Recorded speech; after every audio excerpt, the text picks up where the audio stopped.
what's up, y'all? Happy Sunday. How you all doing? I got this up there real quick. I'm about to get on in a minute. Everything, what's up? Welcome, Twitter. Welcome, YouTube, everything, y'all.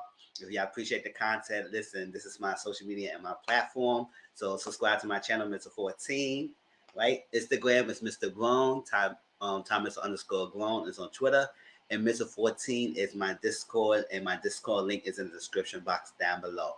I'm very active in each one of these categories, so if you can't say you can't find me, because I am active. And if you know, ask the people who's following me now, and they tell you everything. What's up? All right, how y'all? Hey, what's going on, see? How y'all doing today? What's up? Hey, Dominique. Hey, Auntie Mama, how you doing? What's going on, y'all?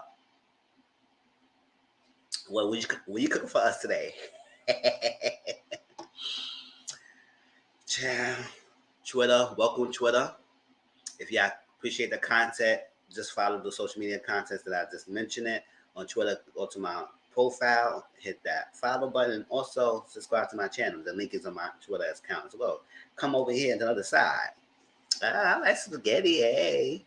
So like that. So today we're gonna talk about Put a Ring on It, and we're gonna talk about Love and Marriage Huntsville, because it's 2 episodes. Y'all know I didn't do a live last Sunday because it was Easter Sunday.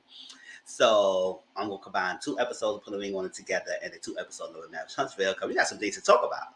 But before we get to that, let's get to in shows upstate while more people are coming in.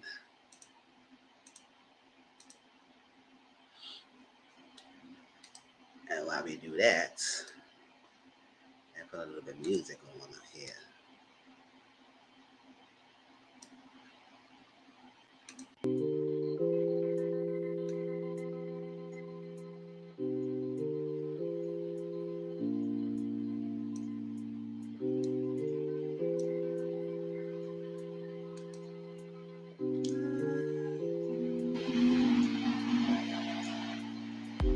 Hey.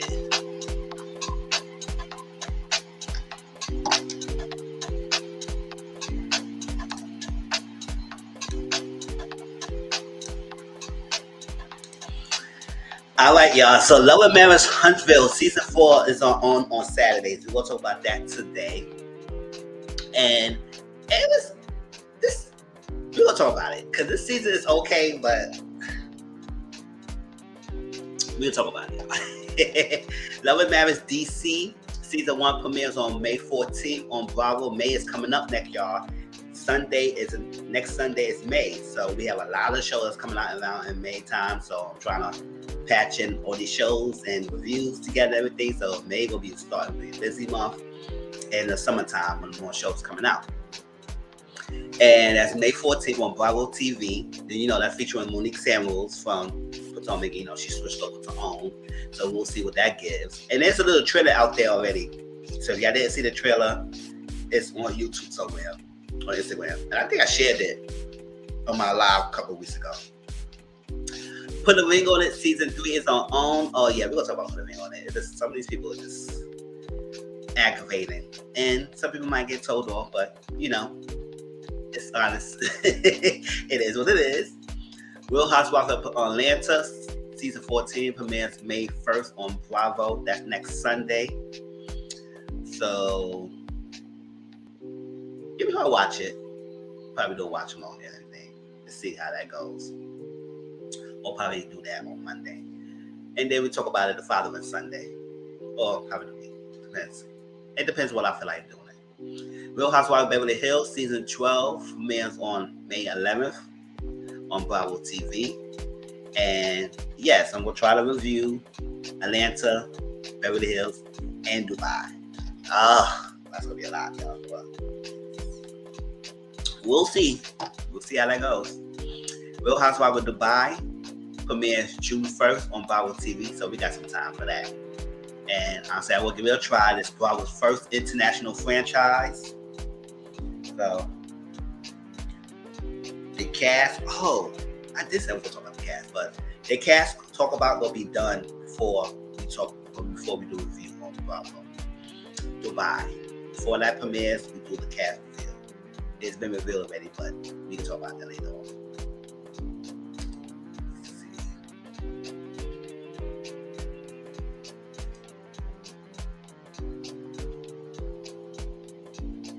Basketball Wives. Hey Tracy, no, I'm not gonna do a review. I'm not reviewing Basketball Wives. I was done with Basketball Wives a long time ago.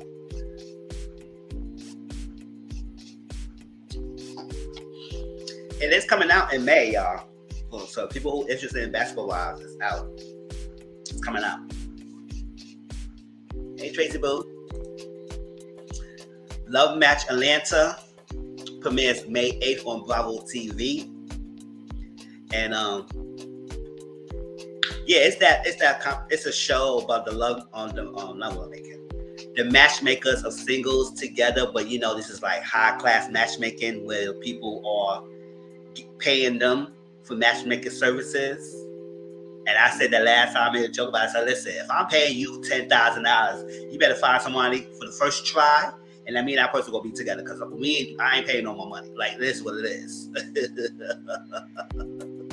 That's what I'm saying. Yeah, I will watch people reviews on it. I just not gonna watch the show myself. It's like that. And so we'll see that. And then the people who are matchmaking are like competition with each other. They're like frenemies. So I'm more interested in seeing that aspect. And also see their magic and how they're doing. Yes. Oh, y'all, prayers to Auntie Momo. She's going to do a little bit for the last couple of weeks. So, in our prayers, family, got to stick together and everything. Much love to her. She always around supporting us. So, we got to support her time of need and everything.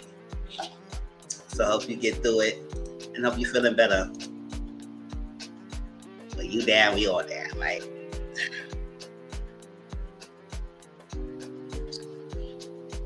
Unfaithful, caught in the act.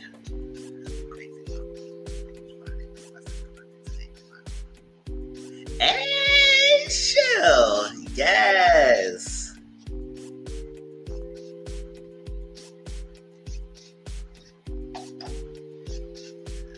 No problem. Unfaithful, caught in the act. Premieres on VH1 on May 16th. Like you said, all that lineup was Bravo, Bravo, Bravo, Bravo, Bravo. I think I do another station, right?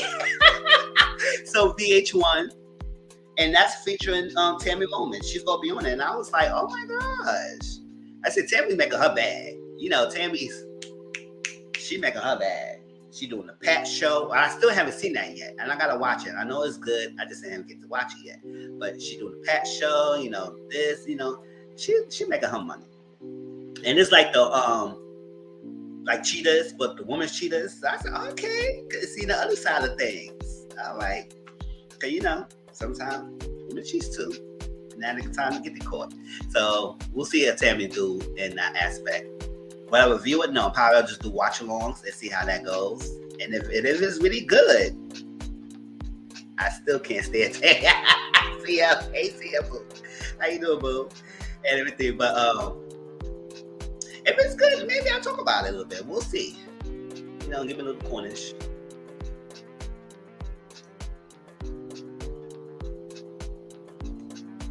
Oops. P-Valley Season 2 premieres on June 3rd on Stars. Yes, I'm going to review it this season. I didn't do the first season, but this season I'm definitely going to review it. Everything. Bridgerton, I can't wait to see the female version of Cheetah. I want to see the person team up on it. Cheetah. That's what I'm saying. Sure. I want to see team up on it, Cheetah. That's what I want to know. It's like, listen, you can't be doing this. Bridgerton is on season 2 on Netflix. I didn't watch it yet, but people say it was okay. Bad Boys on Zeus Network on Sunday. She used to be, yes. She used to be. Definitely. Zeus Network. After my live, I'm going to be going to Brooklyn to see my mom because she's got surgery on Tuesday. So I'm going to be well for a couple of days and everything. So I'll probably, if until Mama you doing a panel, probably not going to be on it. But if I make it there on time, maybe I'm going on the thing. If she don't do it, then maybe later on I'll do a little watch along because I'll probably be over there about the time It don't take me long to get off the book anyway.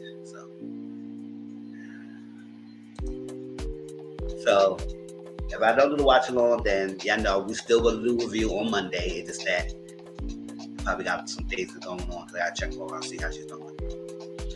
Mizzle, Watch Out for the Big Girls on Amazon Prime. It's a good show. If y'all didn't watch Mizzle, Watch Out for the Big Girls, I like it.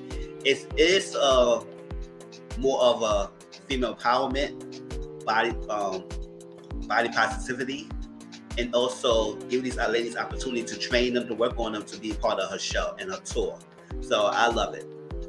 And there's also a competition at the end of the day, but it's more than just a cutthroat thing, and she really do care for the girls and pick them up and support them and help them get choreography. And I enjoyed it. You go watch it in probably a day or two or something like that, because it's not really that long. It's only like 8 episodes, but it was good. Selling Sunset on Netflix, new episodes. No, I should say new episodes on Friday. All 8 episodes. No, all 10 episodes premiered this Friday, and they have a reunion that's airing on May 6th.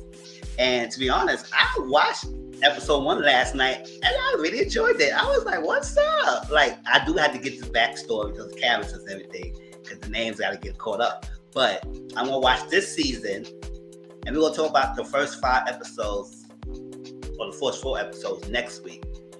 And my first impressions on it. So since I didn't have the background story, my first impression, how I feel about the cast, how I feel everything. And then after I watch the season, maybe when I have time, I'll go back and watch from season 1 through 4, fill in the gaps. But I was enjoying some sort of bouginess. I said, oh shoot, they make Selling Tampa look like a project. The money, I was like, it's a clear difference, a vast difference. I prefer the plus size top model.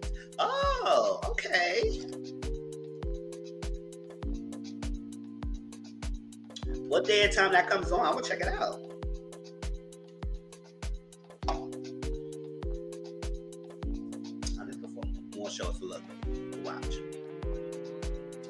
Bling Empire season 2 premieres on May 13th on Netflix, y'all. Yes, I was checking on Netflix and what's the upcoming shows, and this is coming up. Season 2 on May 13th. Yeah, I'm probably gonna talk about Bling Empire like I talk about Young and Famous African and everything. Like I talked about Bling Empire last time. So I'm gonna watch it and we're gonna talk about it. And also I was surprised that The Circle season 4 is premiering May 4th on Netflix as well. So I say, I enjoy The Circle and everything. I love watching the show. We could do watch-alongs on that on Discord and watch the episodes and talk about it and everything. So it was great. And after a couple episodes, then we do like a review on the channel and get an update how we feel about the people. And that's it. RuPaul Drag Race Season 7 Winner's Circle premieres May 20th on Paramount Plus. What the hell I'm talking about? Can I talk? After a t-shirt? Paramount Plus. And we're going to do watch-alongs on that because it's an all-star, all winner circles. Everybody in that show is going to be all winners. And basically, if the rumor is true, it's not going to be an elimination. It might be a point system. So we'll see how that goes. And we'll be doing watch-alongs on that. Review, I don't know, because the reviews, when I had tried to do the review of the RuPaul this couple of seasons, it wasn't that much engagement. So I'm just going to just put me in watch-alongs and just do it that way. All right, next Sunday, we're going to talk about Love and Marriage Huntsville. Next episode, they put a wing on the next episode, and then Selling Sunset episodes 1 through 5. All right, y'all. Let's get into it. Any other new shows and everything, y'all can always DM me and let me know of any of the other shows, because I might not get to catch everything.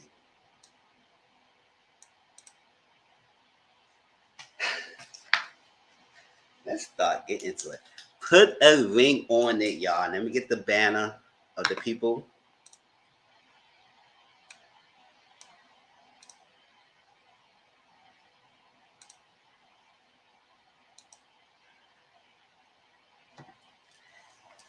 Let me go. 16.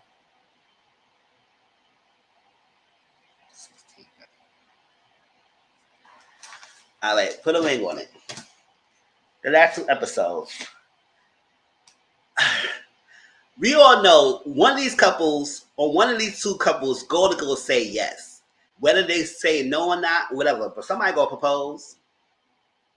And I just want a season when nobody say yes. It's like, you know what? Y'all choose yourself and y'all want to better yourself. Because as I see and as we watching it, I don't think none of y'all should be together. None of these couples should be together at all. None of them.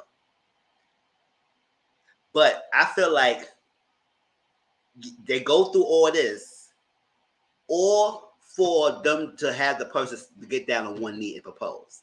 It's not about the journey. It's not about what they're going through. It's just all for the wing at the end. So and I feel like, and I'm watching these shows because it doesn't make sense. You have all these reservations, like just for example, the ultimatum when Nate proposed to Lauren, when we clearly see that was a whole new thing. He only did that because nobody wanted him, and she had all these reservations about that. All it took for him to get down on one knee and propose, and she said, "Oh my gosh, yes." So is it really about the process? Is it really about the issues y'all going through, or is it just about him getting down on one knee and propose? And the fact that he gave you the ultimatum on the show, you didn't set the proposal or the ultimatum at that time, but he got down one knee on National Television and he said yes. That was dumb as hell. Have you watched Blood and Water on Netflix? No, I did not see that show yet. I heard about it, but I did not see the show yet. They're all fools.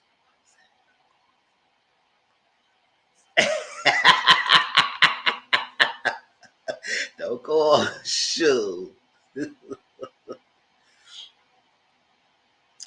It's like they so that's all it takes. Sometimes it's all it takes, just that one action for you to say yes. And know all the stuff that you was going through, and know all the stuff that could be a red flag in a relationship. All it takes to get down on one knee, propose, and I would say yes. And that's what I feel is going to happen, especially with Shay and Fonzo. I don't know. Even though they had an engagement before, and then she said it was breaking off. We get into it because it was something that somebody want to post. Oh, he's the love of my life. But the only reason why y'all wasn't really married is because you didn't have a Vegas officiate. I said, how you go to Vegas and you know you got to have a Vegas officiate to officiate the marriage? All right, that's what it is. Like, so the paperwork was not valid. So they're not really married. Because I've been people online were saying they are technically really married. They are married. They're on the show. So why are they on the show? They can't be married to be on the show with those playing in our faces. But you know, production don't really care sometimes. So that's how I feel like. It's like people just want to just do the process just to get the ring down, propose, and send me. But you don't have to say yes. That's the point. You don't have to say yes. Sure, but we'll see how this process goes. All right, let's go down this. No, let's go. Let's go this way, like a normally do. Just start this. We'll go this way. Shay Afonso.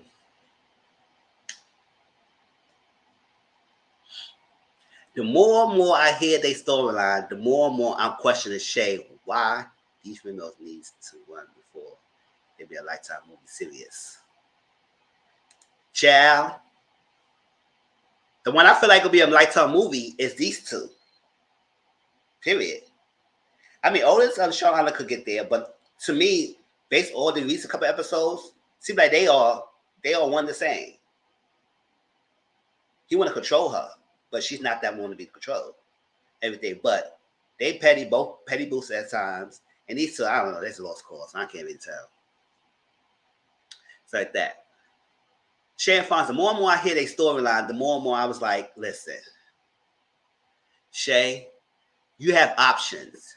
You make it seem like you have no other options going out there. Like you cannot leave. Or what? The more I hear you, the more and more I'm thinking that you staying is because he provided you a healthy lifestyle, a wealthy lifestyle, financial lifestyle that you love it, and you don't want to let that go because you know he's part of Mick Ross management. So I know he's making bread. So is it a flashy lifestyle that you like? Because basically, what you tell us, he baited all.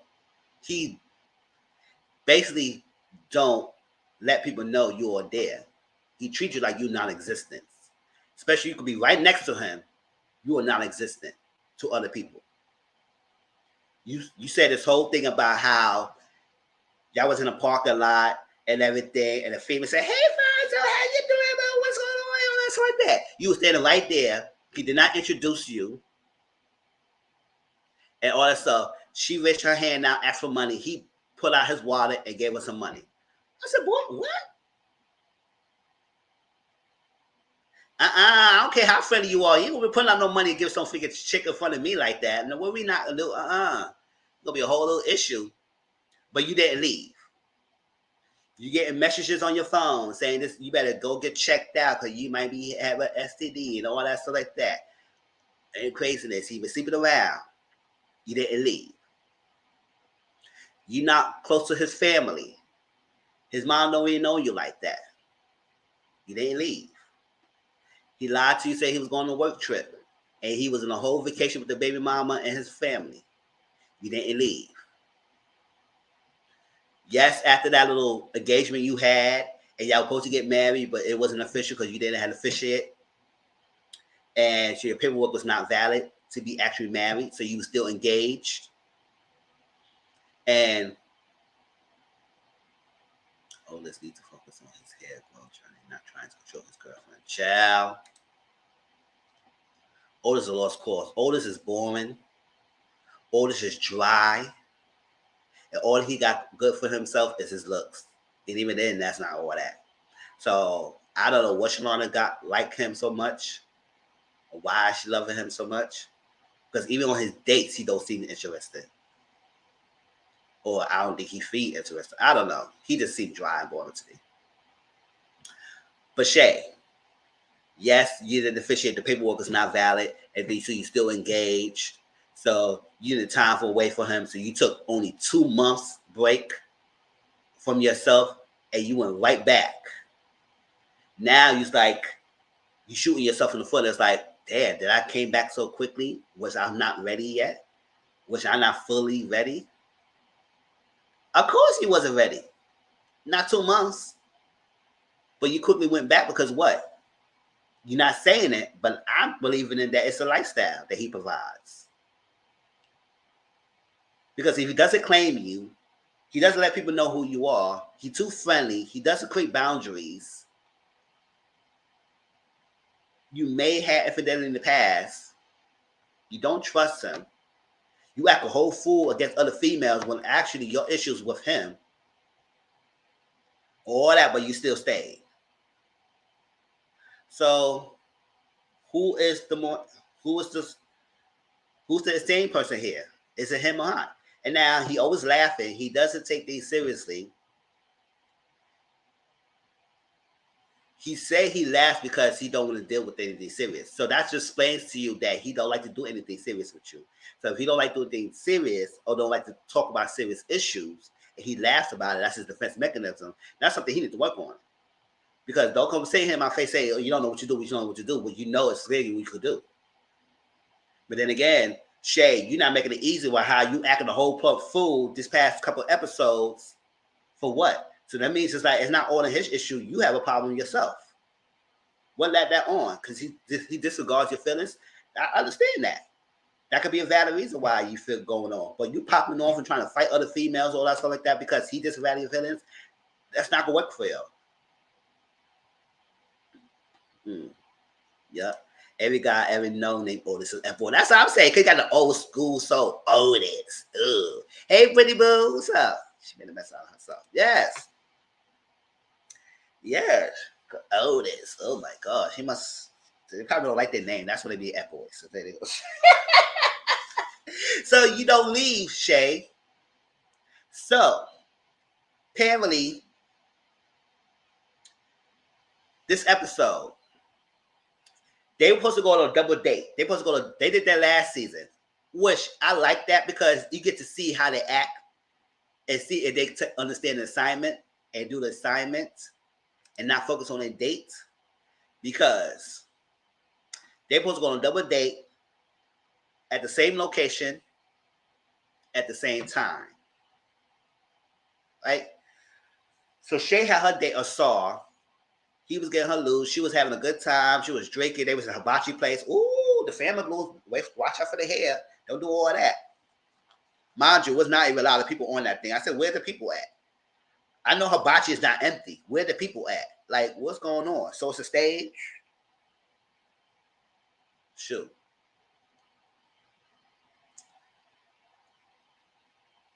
Or maybe they went on a time when it's not busy. You know, sometimes, yes, hibachi at sometimes it's not busy. But again, no matter what time you go to, people, you might come there first, and then a lot of people come in. So it is what it was empty. She had a good time. Everything. At 2, Fonzo walked in with Tay Cherie. Now, Tay Cherie, whoever you are, girl, I love you because you gave Shay the business. You was on the smoke. You didn't care. Now, Shay thought she could punk you, and that ain't happen. Because she thought she could punk you, now she got upset because you wasn't backing down what she was saying. All right, so he walked in with Tay Cherie. He didn't say hi. I guess he was trying to focus on his assignment and he ain't supposed to pay attention to Shay. But at the same time, maybe you could say hi. I mean, understand that you could probably say hi. Hey, you know what's going on? You know, that's my girl right there. You know, so yada yada yada, right?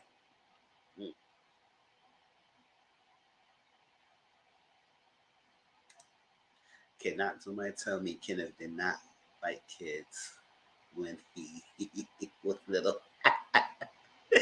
Oh, we're gonna get to Kenneth in a minute. So he didn't say hi. So that since he didn't say hi to Shay, she went off. She was bothered. She didn't like it at all. Right? So they sit down, trying to focus. They was talking. So Shay was all in this thing, was like, I saw her trying to get her to focus on him, and she couldn't really do it that much. He said, listen, look at me. It's about us. Like, it's not about us. She kept looking. All of a sudden, it kept talking over. Hey, what's going on? You don't see me? I see you. You see me? Oh, that's something like that. And he's sitting there looking fool. So then, all Tay Cherie said, now this is probably, when you eavesdropping, you don't hear good things sometimes. So all Tay Cherie said, if you listen to what she said, it's like, you know you're going to be in trouble when you get home, right? And I said, next time, make sure you speak to her. That's what she said. She said that straight up. She just said, she basically would tell Alfonso that you messed up because you didn't say hi. The next time you speak to her, because you're going to be in trouble. That's what she said. Hey, little life, how you doing, bro? And that's what she said. So she was talking to Fonzo like that to give him a little sound advice. She was saying, oh, what you said over there? What you said?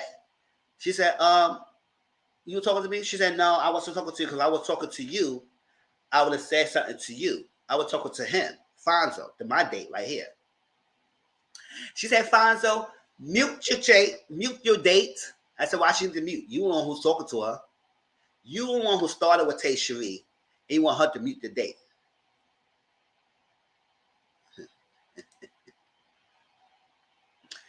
And I was like, you started a Shay, and she trying to finish it. Like, don't come after a grown woman who's like in her 40s, and she's from Detroit, because I missed what she said she was from. But I don't really go over that city thing, but, you know, people in the comments say, oh, well, Detroit, we don't play that. I would say, listen, nobody play that. You don't like to be disrespected? Nobody play that, all right? So she was in her 40s, things like that. Woman trying to come back and forth. She said, I don't know why it's an issue. Why you getting on the show when you're going to be a problem? And I said, that's right, Tay Cherie, tell her. If you're going to come in the show, why it's an issue of him doing what he's doing? If you have an issue. Because you act like that last time when she was on a date with Chantel. That was her name. And now this one here. Girl. And all of a sudden, because it's not about the dates, but you coming after the dates when your issues with Alfonso. So going back and forth, arguing. It said, Tay Cherie said, Fonzo, get your wife. I said, I don't know why she said wife. Well, man, maybe she thought they was husband and wife. I don't know. But everybody thought that was a slip of the tongue. They said, oh, production trying to play us. I said, I don't know. I don't really care. I'm not production. Don't care. That's what it is. Get your wife and everything. So Shay was getting up, wanted to leave because she's upset. And then she started walking over to Tay Cherie. Tay Cherie said, girl, you walked one step, took a plate in her hand like this. What's up? What's up, girl? Because what we about to do, you about to be midnight special. You about to be hibachi special. You going to be Shay Filet up in here. You'll be Shay Filet. Walk up another step next towards me. You with a box for the plate. You be hitting. This plate go outside your head. You be walking in two different directions. Don't play with me. You will get bopped in the head. Don't play with me. Don't walk another step. You'll be a night special tonight. On the spot menu. Shay Filet. Who wants it? Tay Cherie was ready with the plate. She was about to give Shay the business. She said, let me leave, because I don't got time for this, because I was talking to you, Fonzo. I said, yeah, you better walk away. Walk away. I was ready for that. I was like, all right, Tay Cherie. I said, she can't hold. Like, security had to come back. I said, we never got security before. She was like that. Security said, no, you can't do that. So I said, she coming up to me. What you holding me for? She come up to me and say, no, you got a weapon. I said, well, don't walk with nobody. Then you won't get no plate in your head. Child. Sure. Acting a whole fool. And granted, it's a history that he disregards Shay's feelings. So I understand her valid point. But girl, you have options to leave him. You didn't. So you gonna do all this for what? So Tay Cherie and Shaw started talking. And like I said, they wanted to eat the food, whatever, and all that stuff like that. They said, listen, hey, y'all can link up right now. Sure, y'all can have your own little date. And see, y'all go good. Just like that. So they walk out. And then she told us the story about the whole thing about the marry and all that stuff and yada, yada, yada. But Shay, Fonzo, I don't know. And also, Shay, I don't know why you so hell-bent on Fonzo, because at the end of the day, that one scene when you had a group therapy session and y'all was get up and leave and his freaking shirt was sweaty underarms and a back. I said, you was sweating hard. He just was sitting down. You were just sitting down and you were sweating hard. Child. Did he sweat a lot when he sex or something like that? Because he was sitting down making no energy. Now why don't he pump and work?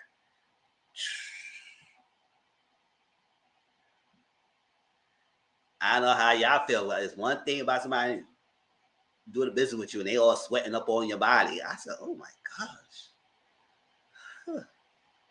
They just sweating, they just pouring sweat. I said, ew. You know you might get turned on. I said, why are you sweating? What the fuck is going on here, boy? Yeah, you better calm down with the pumping or something. You're gonna be sweating on the damn time. What the hell? Shit, that was funny. But that's that. I'm done with the shade, Fonzo. I said, girl, you got options. Either leave him or what? And it's the final straw. You need to know what's up like that because you can't deal with this anymore. And I said, it's on you. Y'all know we had enough. When you have enough, you don't deal with it. So, move on. Otis and Shalana.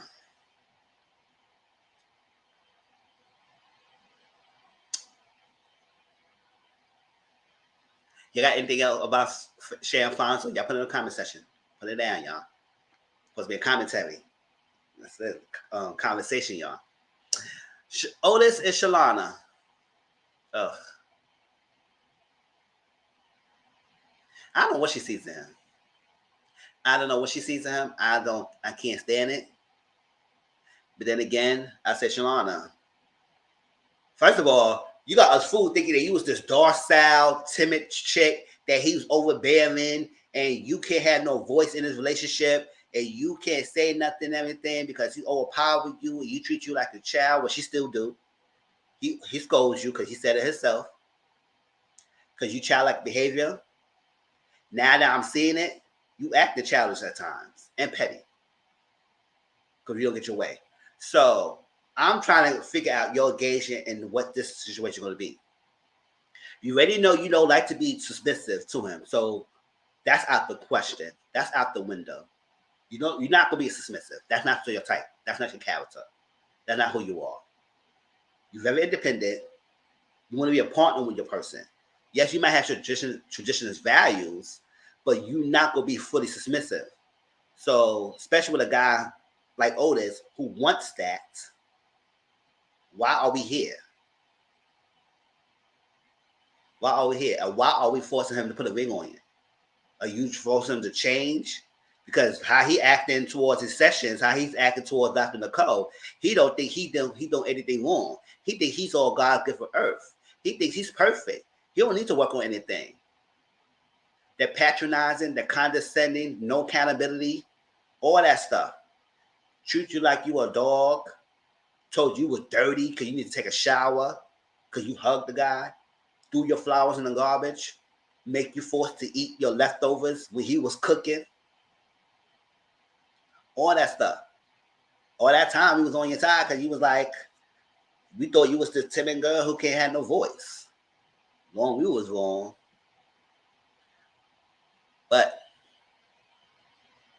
and I would say that double dates, see, like you was more pressed than he was.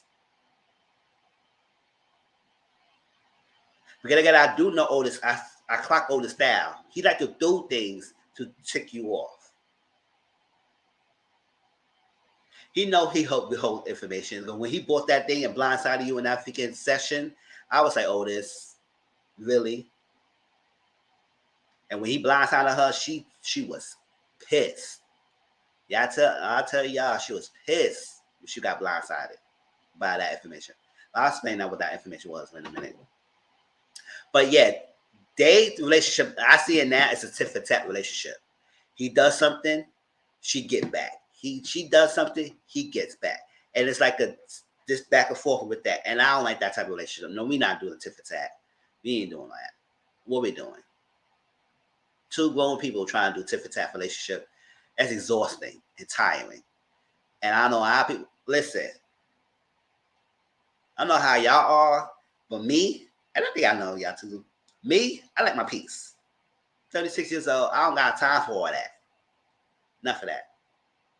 Yes, we may have issues. We could talk things out, but we got to do the tit for tat. We're going to be petty. We're going to play that mind games. We're going to do all this action. We're going to be the lying, sneaking behind, all that stuff. Nah. I'd rather be sitting here by myself, watching movies, watching my shows, doing my live, do my YouTube, play my game, going to work, everything, saying about myself, than to do with somebody and bring me all this discourse.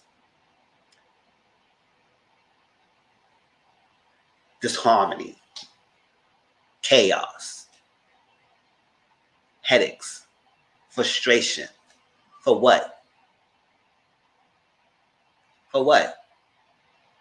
So you could try to control me? You could try and tell me what to do? So you could try to what? Be the leader?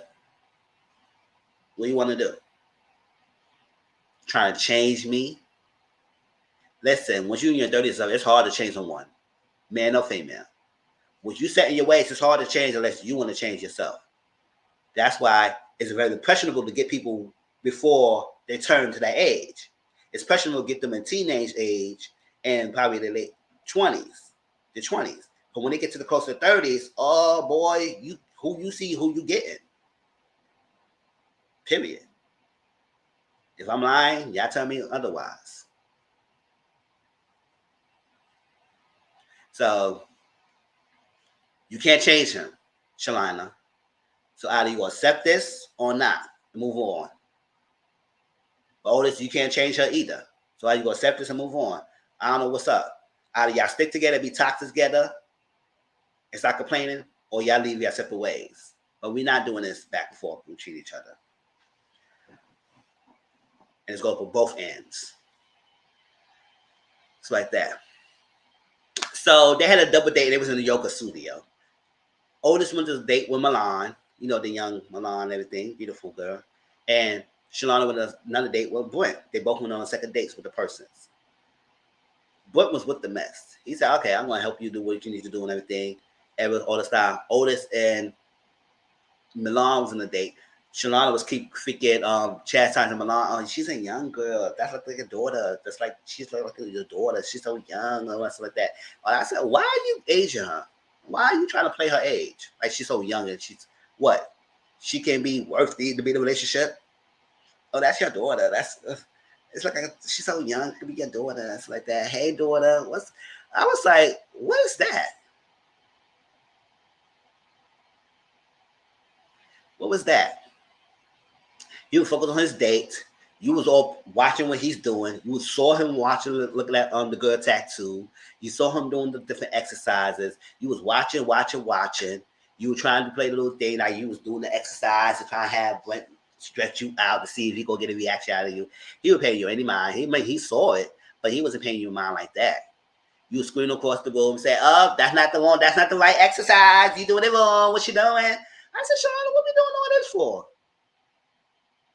Over a guy say you was dirty. Over a guy who say you can't eat. You doing all that?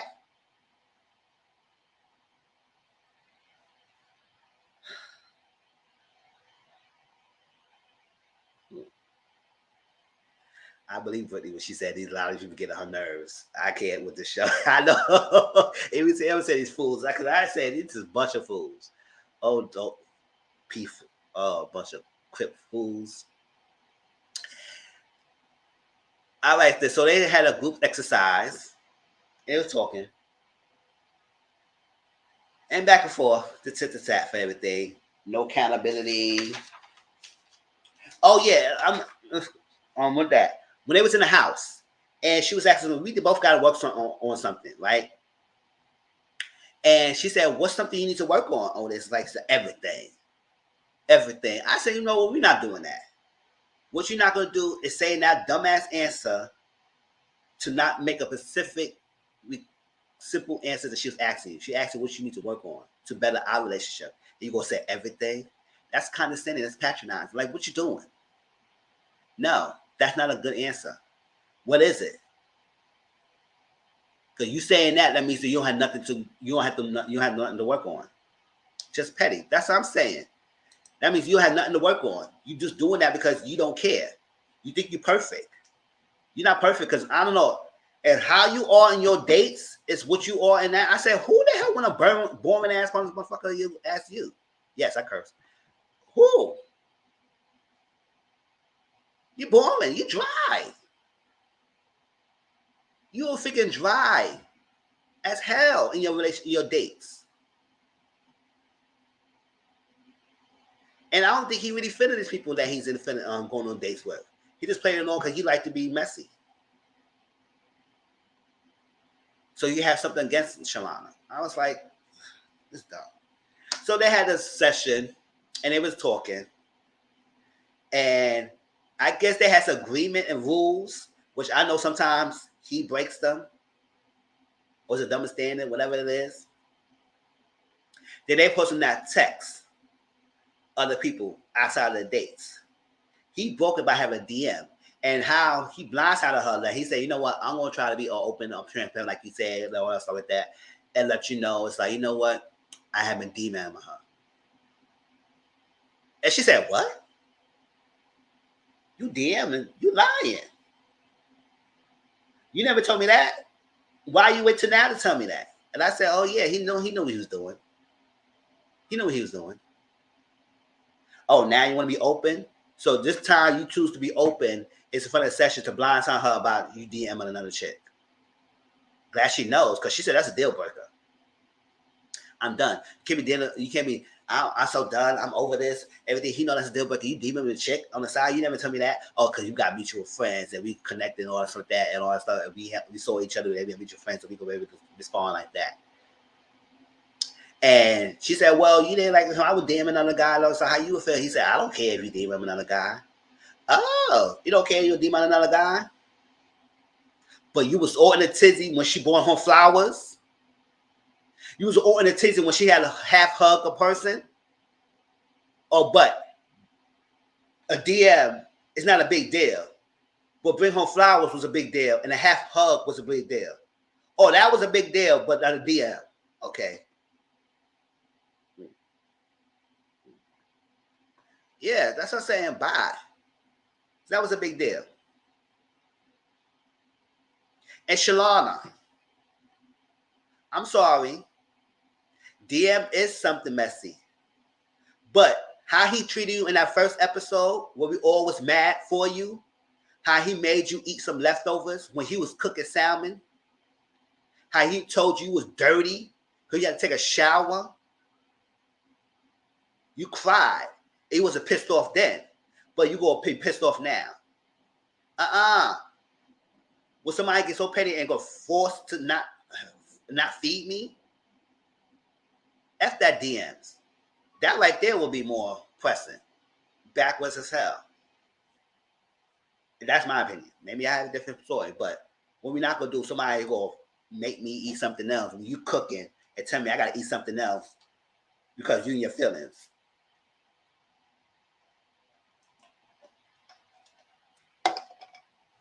And then bring that DM like that. So she said, "Oh, well, I don't want to DM him." So Dr. Nicole said 4, and what that would do to you. I just want to say hi. You know, I would say, listen, stop doing all that. I'm sorry, y'all. But DMing and texting and calling the other person, what that do for you? What do that do for you? Yes, you might want to punk the person, you want to check the person, whatever. That's cute and all the dandy. But at the end of the day, you still gonna be hurt because the person who did that to you is right beside you. So reaching out to the other person, calling another person, getting mad at them, wanting to beat them up, wanting to do all that. But the person who called you all harm is right next to you. You said, "Oh, I still love them, still want to kiss them, still want to freak them." Right next to you. They the one who did that. So what are you calling her for? And Shay was right there. She said, "You know, I'm down with that," because Shay was ready. She was like, "Oh, yes, I'm down with it because I was quick to cut the DM and I ain't playing." I said, "Well, he still don't acknowledge you. What that do that for you, huh? He still don't acknowledge you. So what that doing? You be ready to quit. Oh, you be ready. Yes, I don't play that. I'm down with that. We see. But he still don't acknowledge you. You go to the supermarket, he still don't claim you. Well, he don't introduce you. You go to the gas station, he don't introduce you. You go in the parking lot, he don't introduce you. And you standing right next to him, he don't introduce you. So you checking on the females for what? Shay. Shalana, you want to DM this girl Milan for what?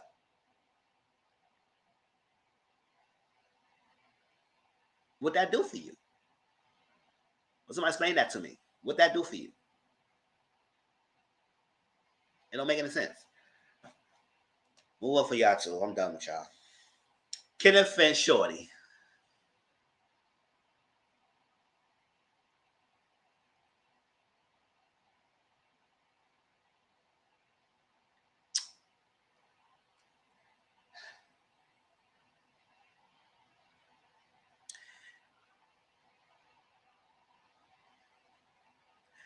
Kenneth said he does some general contracting. They even explain what the hell the contracting he does.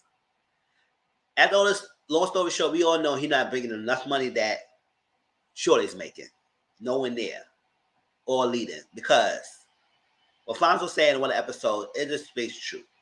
Sometimes when a man doesn't put his weight in a relationship, the one part will dog him out. When you step up and show that you put your weight or you put your money in and everything, she won't have no reason to dog you out. She will put you down because she feel like she's better than you. Some women do that. And they'll be in a relationship. So my question is to the ladies who does that with the man, why are you with him in the first place?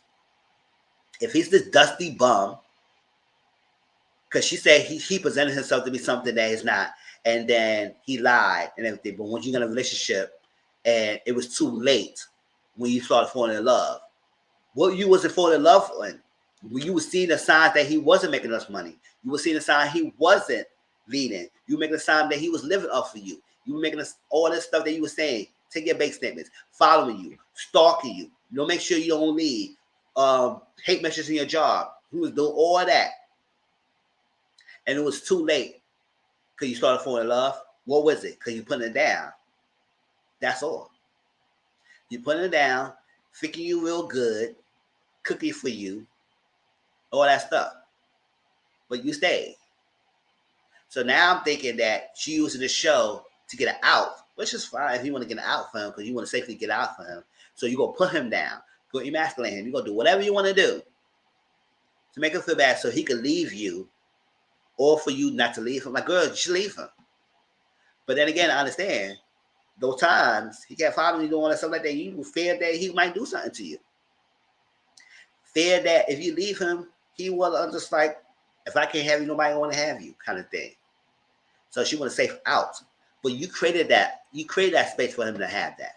The first time when he stalked you from your job, when you broke up with him, to follow you to your new house, which should have been the last time y'all been in a relationship. Now you know he's unhinged. And because you accepted that, things started escalating. And then it came to bad mouth for you in your job, trying to lose your source of income when you freaking supplying the household. He don't give a damn. Taking pictures of your bank statements. For what? So he can have some money, so you can take your accounts and have the money. When you drive, you leave him. That's dangerous. But you staying, creating all these opportunities. But yet,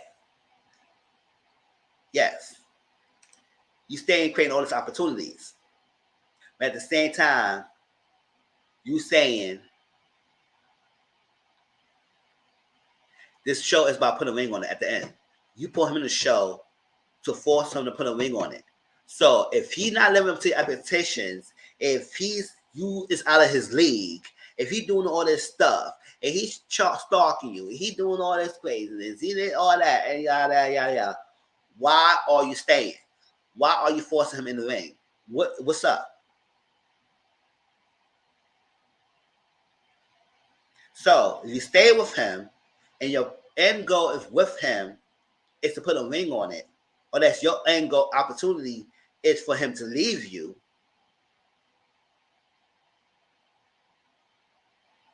you could have did that a long time ago. But you put a show in the ring to put a ring on it. To make him put a ring on it. So how you think this show will make him step up to be that financial person you want, to be the leader, to do all that? And then would you say this recent episode that he dates women that's out of his league? You will compound that in two different directions. And let me go in defense of her saying that. If he dates women out of his league, that means those guys usually know they can't live up to the expectations or the potential of their partner, their counterpart. So what they do, they will start to break into your personality, break into your character, and break you down. Pick and pick and pick. The strong, independent black woman, the strong woman who got it together, who put together, who making their own money. They don't need a man. So a person like him, who may not be secure, who may feel insecure about what she's putting up in the table, will start picking at her to the point that she be falling for his needs. When you the one, lady, have it together and he's not. That's what they do.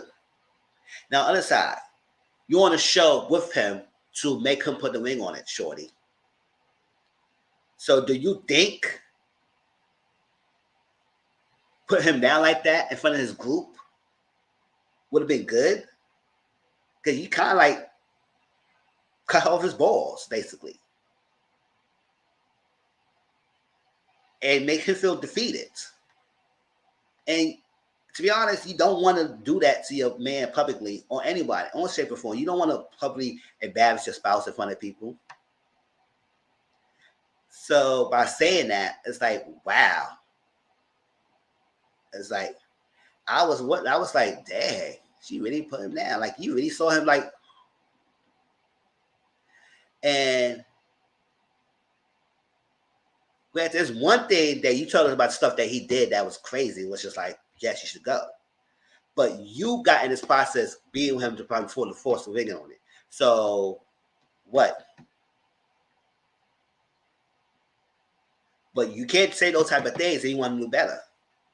Now, I'm not defending him 100%. I'm not defending 100%. I just like letting you know, like how I see this two sides. Like that was a statement that was crazy to say. But if he lets you want out, that would make it crazy that you put him in the show if you want out. You should have been left a long time ago. So you try and see, or she trying to create so much to get him so angry that they could put on camera what he could do. I mean, you confronting him about the pictures was enough for us, but I guess you want us to have more proof. So every week she started putting more stories about him, what he does, the craziness. But now we was like, as viewers, yes, we know he's crazy. We tell you to leave, but now we saying, why are you staying all this time though?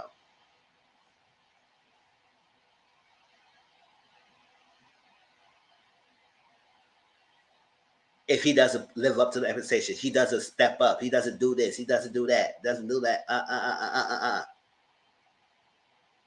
And Kenneth, we know Kenneth, you press about her dates because every time her dates come around, you in your feelings and your tizzy.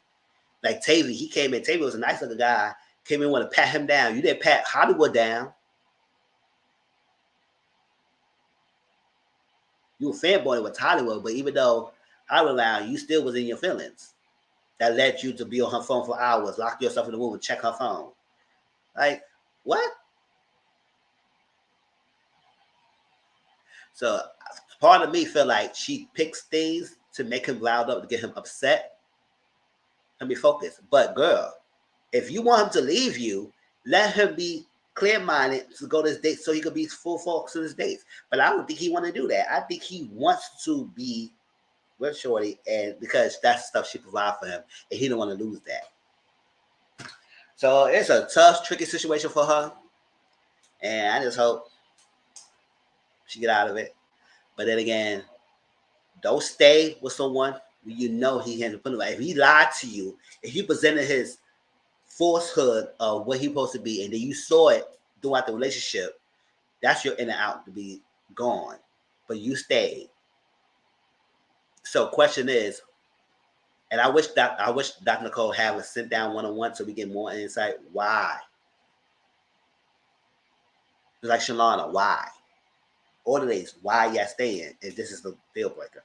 It's either y'all like the stuff they doing and y'all putting on the cameras, in front of the cameras, or y'all don't like it and move on better yourself. But we got to stop accepting the toxic just to have someone. We got to stop that. Or you don't want to start over and you don't want to do this. I understand that the time you put in, but time does not equal happiness. If you're not happy, the time doesn't mean anything. It just means that you wasted your youth, you wasted time, and you can't get back. So use your time wisely and leave. That's all for putting away on it. Anything else I mentioned, I forgot to mention. We're about to jump into Love and Marriage, and I know a lot of y'all want to let us talk about that one more than put away on it. But let me get a little break real quick. I got to go to the bathroom, and then we're going to start Love and Marriage Huntsville. Let me take this off. Huntsville. And put a banner up real quick. Hold up, y'all. Put a banner up real quick. Play the music. Be right back.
All right.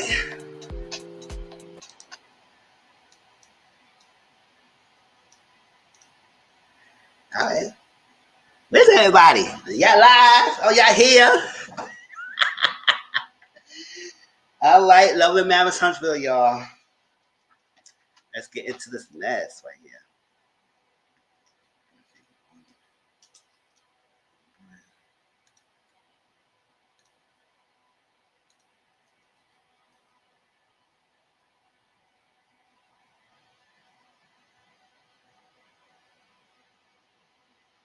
And missing anything I said, just catch it during the replay, y'all. Love and Marriage. What y'all think about Love and Marriage so far? What's your overall thoughts about the season so far? I just overall put a ring on it. That's what I say. That's what I was waiting on. That's what I'm saying. What's your thoughts about Love and Marriage? Y'all enjoy it? Y'all think the season's okay so far? Y'all think it's dragging? And everything. I say this. The reason why Love and Marriage Huntsville was successful, it is successful, it's because it was an ensemble cast. Each person bring into something. It's been kind of so far. That's a saying. It's ensemble cast. They bring relatable stories. They really relatable, authentic stuff like that. It's not forced and all stuff like that. But the only thing about it is that the first 3 seasons it was mainly centered behind Melanie and Martell and their demise of their marriage. Their marriage is the demise of it.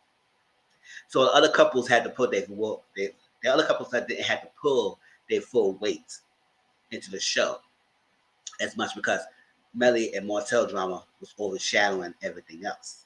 And then you sprinkle bits and pieces of the other people's drama and relationships here and there. But it was mainly centered around Melody and Martell.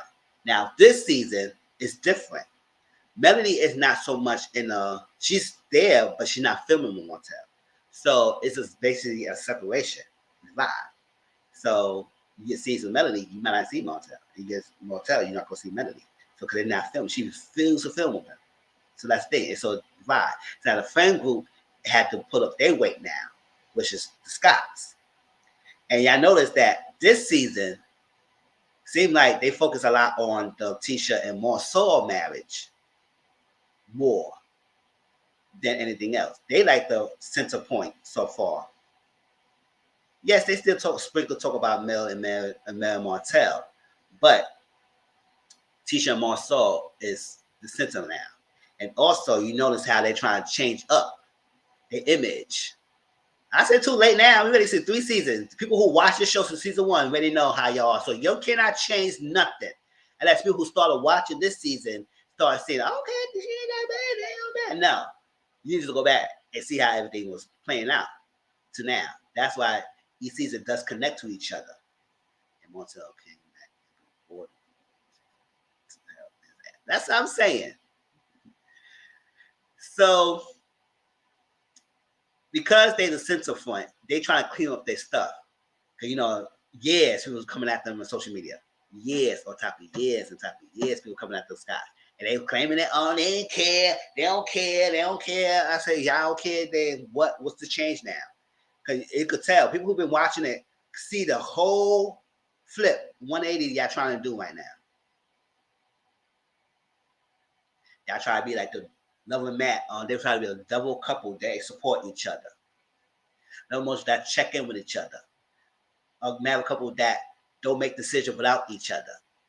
Don't do things without each other. Y'all united front. I had to check in with Tisha. I had to do this. Yes, I had to do this. I had to do that. I got to try this. I got to try that. Why tell Marceau what to do? He go without direction. I said, I know you did not say that, girl. We'll get into that. Because I was like, when you said I was a girl, since when? Since when? You think you can just go say anything on TV and think we're going to believe that? No. Since when you start putting the strings? Girl, bye. Oh, find out this season, Tisha's majority shareholder. Oh, I'm a majority shareholder, but you were treating me like I was a servant. How that possible? I'm majority shareholder, but you were treating me like I'm a freaking low-class income servant to follow behind your every need. You was making all the decisions. You was doing this. You ain't wanting to work. But I had a majority shareholder of the business, but I got to stay home with the kids. I got to do this. I got to do that. You was doing all that, making all the decisions without even consulting Tisha. But now you want us to believe that Tisha had the majority, which is true. The possibility is true. But that's not how it was presented all this time. So Tisha, you have all this. You a smart girl, which I know Marceau said he met her when she was very driven and smart. So explain to me how the hell that she got majority shareholder and then you flipped around, then you made sure you was doing all that stuff. Explain to me. Because child no child, or children no children. If I'm majority shareholder, I'm going to be running this stuff. Baby ain't here at all. And none of her babies are babies. They're going to speak for themselves. So they still need to be looked after. They're not fully teenagers yet. Well, son is. But still, there's not toddlers. That's what I'm saying. So she could do stuff. She should do more. Now she's in the business table. Yes. Now she's in the business table. He's fetching her coffee. Do all that stuff. Oh, I got to consult Tisha. I got to do this. Also, now we talk about, now we doing all that.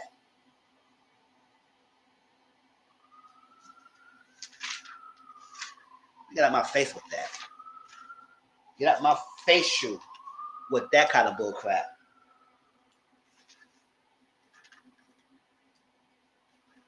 All right. Let's start with this Kiki, Tisha, Miss Busy Itch. Y'all know Miss Wanda. That's her new name, Miss Busy Itch. Y'all will decipher that in a minute. It's easy to decipher if you get what I'm saying. And all that stuff. Let's say for this one thing. If Tisha was not comfortable having Kiki in the show, she probably will never be on the show. I know, because Carlos King said he don't want to put anybody in the show if they ain't comfortable with, right? Or that was less Melody. So if they ain't want Kiki, they don't have to have Kiki. Wouldn't be period. See, Kiki go come in and try to battle this freaking family, and I think the reason why they have her like that, because the Scots, Tisha and Marceau is in the center, so they storyline need to be fleshed out. You can't behind Melody and Martell anymore. So y'all storyline got to be fleshed out. Oh yeah, I like Miss Busy Itch. I don't like her. It's like that. She irks my nerves. She always doing live. She always got time. And you wonder why people have an issue with you when you on the show. Because you stay talking about them online. And granted, listen, we go protect our children. We go protect our kids no matter what. But then, your daughter's a grown woman. She can handle her own battle. She don't need you to fight for her. But then she run tell that to you all the damn time. So obviously she knew you was going to be a pit bull and was trying to attack everyone. And when they retaliate back, you don't want them to say nothing. And I said, no. Her old busy itch go get her behind and get yelled at just like everybody else. You want to do lives? You want to do all this stuff? No, sit down and get the tongue whipping.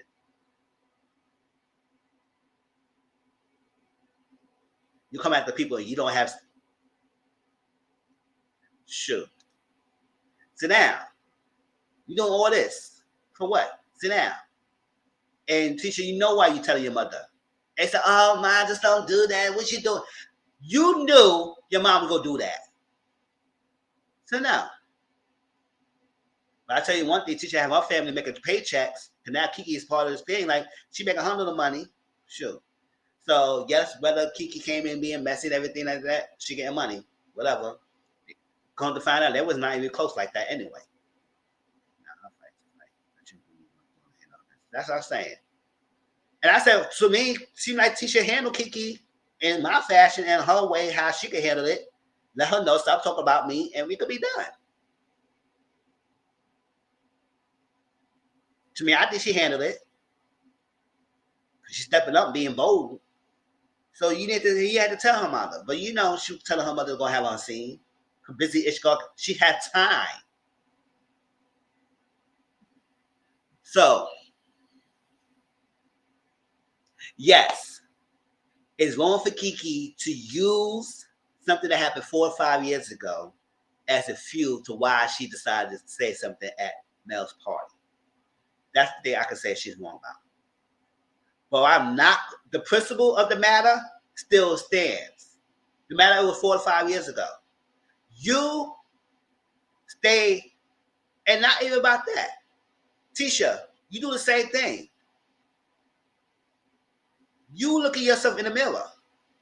So if Miss Busy Itch said Kiki is an image of Tisha, maybe it is. Y'all are both the image of each other. You do the same thing, even though she used that warm, but we get in that in a minute. And I was like, Miss Busy Itch, what are you talking about? Yes. Like that. We do know what you were saying, but I said, girl, really? So you do the same thing what Kiki does to Kimmy and to everybody else. So it's your own dose of medicine coming back and invite you. Even though what Kiki used was a few 4 or 5 years ago, that was like, okay, Kiki, come on now.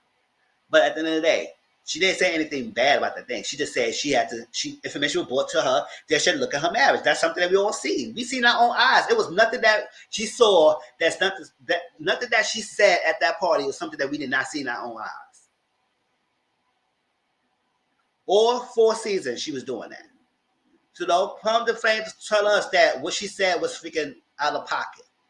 I wish somebody asked her what the hell she said or look back in the tapes. Well, we know we're going to find out. They're going to look back in the tapes when they come to the reunion. But still. But then again, yes, every cousin, all that stuff like that. But you have to understand, some family members don't really care for each other, no matter if they're family or not. So just because we share the same blood doesn't mean we're loyal to each other. Doesn't mean that I have to give you respect. All that stuff. That's the reality it is. Now, yes, I said it's going for her to bring an old feud for 4 or 5 years ago to use that as a why she did what she did now. But the fact of the principal matter is, Tisha, you was talking about her personal business. With the fact that you said you had to tell her. Now, everybody keeps saying this bad buzz. We don't know the story. Nobody's saying nothing. If y'all tell us the tea, what the hell she said, then we can finally understand what's going on. But listen. Yes. It is always. It's not always. Yep. So, and now what Kiki was saying to Miss Wanda, oh, I said her name. Well, y'all know what she is. Miss Wanda, Miss Busy Itch. That's the same person. I believe her. I believe Kiki, everything Kiki was saying, because I seen that all the time.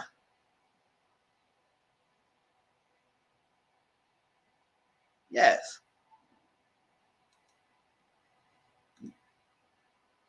I see it all the time. Families do put people up together. We'll get in that in a minute. So, yes, the feud that was used 4 or 5 years ago should not be used as a reason why you was coming in and say what you said. But she didn't say anything bad, and she wasn't really talking about you. The conversation was like that. Maybe she was just saying, I said nothing. You know what? I ain't get into it. Whatever. Me and my cousin don't really care for each other like that. All that, whatever. Yada, yada, yada. But at the same time, they're not really close. So it is what it is. She's here with the show. Tisha and Marsaw had more pull with Carlos King than having Kiki in. So they didn't want Kiki in it. They had to have Kiki in it. So obviously, I think they was okay for her to come in, despite Melody being the EP. Come to find out, Melody having her own show soon, so we don't know if she's gonna leave the show or not. And come to Carlos King, he said Melody is not the queen of the show, so if she leaves, it's still gonna be going on. So point blank, period. Mel leave, it's still going on. So who making the decision now is basically the producers, not the EPs. So they have Kiki on the show. Who to blame? Right, y'all? We have to think about this stuff. I mean, yes, we know he does good TV shows, but we know he's the one who's ringlinger. So that's what CM can talk about all this. Carlos Creed is not all that innocent. Yes. That's what I'm saying. If I find out after what I find out that she said they ain't really Betty said anything, even in the future episodes in the trailer show us that she gonna question Marsaw. Especially in the call when he said, me this girl took a dinner. And that one thing led to another. One thing led to another. This is the most straightforward answer you gave us. Now all of a sudden, now you want to be open and speak your truth. What's up with this? You were dancing around like a freaking Power Ranger all this time, all this season. Now you want to give us some straight answers. I don't know. It could be misleading. So we got to wait for that episode to see what the hell he said. Now you and this lady had a dinner, and the next minute, what? Oh, now it's all well. All this time you was so well. A went to Z, and Z with this there, and why I talked about this, and I was like, listen, I don't know what the hell that W said something, and after W said what E said, the E was saying what F said, and G was like this, and I know 1, 2, 3 and A, B, C. He do all that, and now all of a sudden, me went to dinner, and now next minute, I said, since when we go to A, B, and C, and D, and 1, 2, 3 A, B, C's, to you to play the whole one little thing. Hey, Tayon, say how you doing? It's an episode. How you doing, love? How you doing, boo? I was like, okay, you really going straight there. Because before, you always been dancing around. Now, all of a sudden, you want to give a clear answer. And he was in the car, looked defeated. I know he looked defeated, but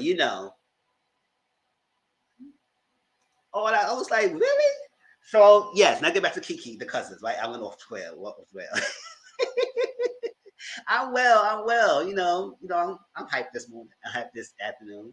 I'm feeling good. Hope you had a great week and everything. So, yes. So, yes, it shouldn't be used as a fuel. But at the end of the day, if they ain't want her on the show, they had to be on the show. So it would have been no reason for her to be messy. Point be period. Blame Carlos for that. So, and I don't care. Yes, last season she came and defended all stuff like that because they wanted her this season. They wanted her on the show. They gave her the gateway. If they ain't gave her the gateway for last season, she would never be on this season either. So it is what it is. So Tisha told Miss Busy Itch, her mother, everything. And I said, Miss Busy Itch, you got all this freaking time to check somebody else. Yes, you got your license. That's good. Can we talk about your freaking gourmet dog food you selling everybody? Yes, I said it. Gourmet dog food, because that's what it looked like. Who the hell thought that freaking overstuffed potatoes look like that? I like my soul food different, separate compartments. I don't need no soul food on top of no freaking potatoes like that. So yes, it's a gourmet dog food, and that's gonna be it till I see something different. So sell your gourmet dog food and focus on that instead of being anybody's dog business.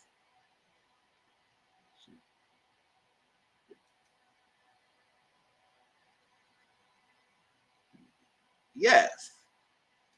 Shoot. Y'all see the pictures? I was looking at the pictures. I said, "What? That was nasty. Who the hell would that stuff? Who the hell would go to figure Miss Busy Itch showing off potatoes and eat some gourmet dog food like that? Unless people got pets and bring their pets to the figure thing." Shit.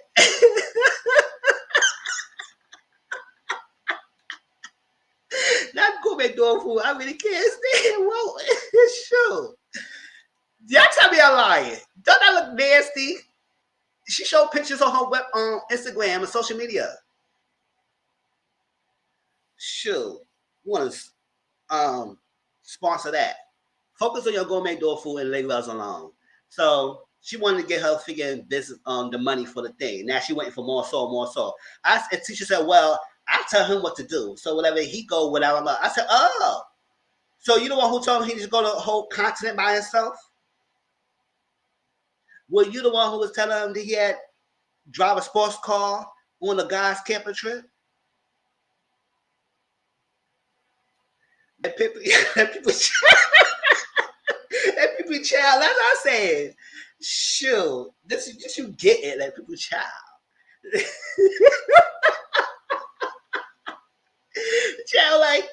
Child, listen. So you was spending all this, you was stringing him along.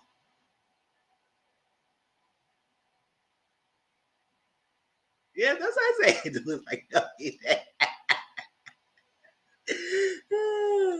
so you spending all along, Keisha. Okay, girl, you want us to believe that you was puppeteering Marceau. Okay, girl.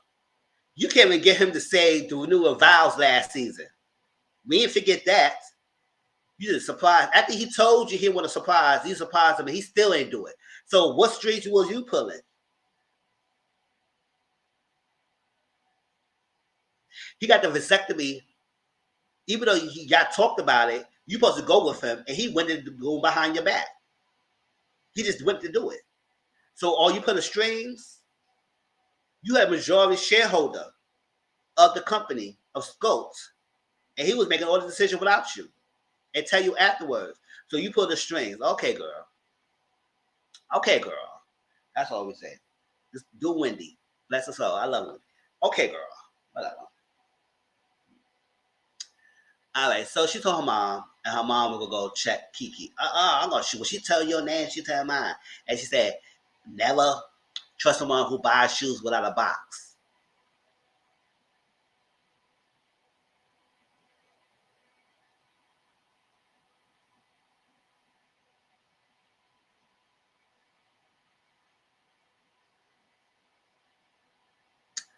Okay, girl. Your analogy, you keep that.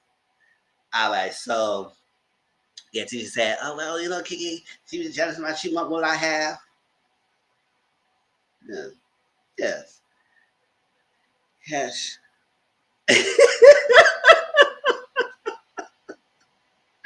Yes. And like, child, it was in here. It was like, girl, you like. I mean, then she got a confessionals. Kiki is image of Tisha. Kiki is image of Tisha marriage. Kiki is image of Kiki well-being. Tisha's well-being. Image. Tisha's the image of Tisha.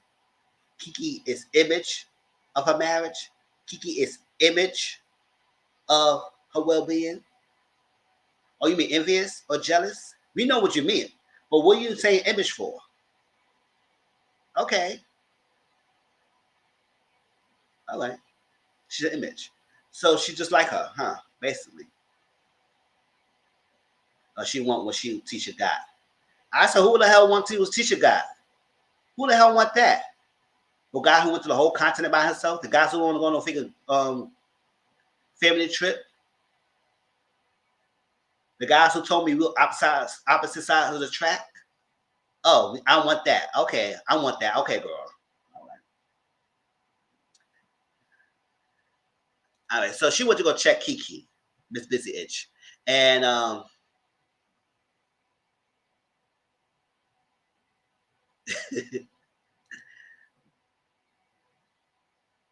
she went to go check Kiki. And with Kiki, yes, Kiki, like I said, Kiki was going for bringing some old news to fuel what she was doing now.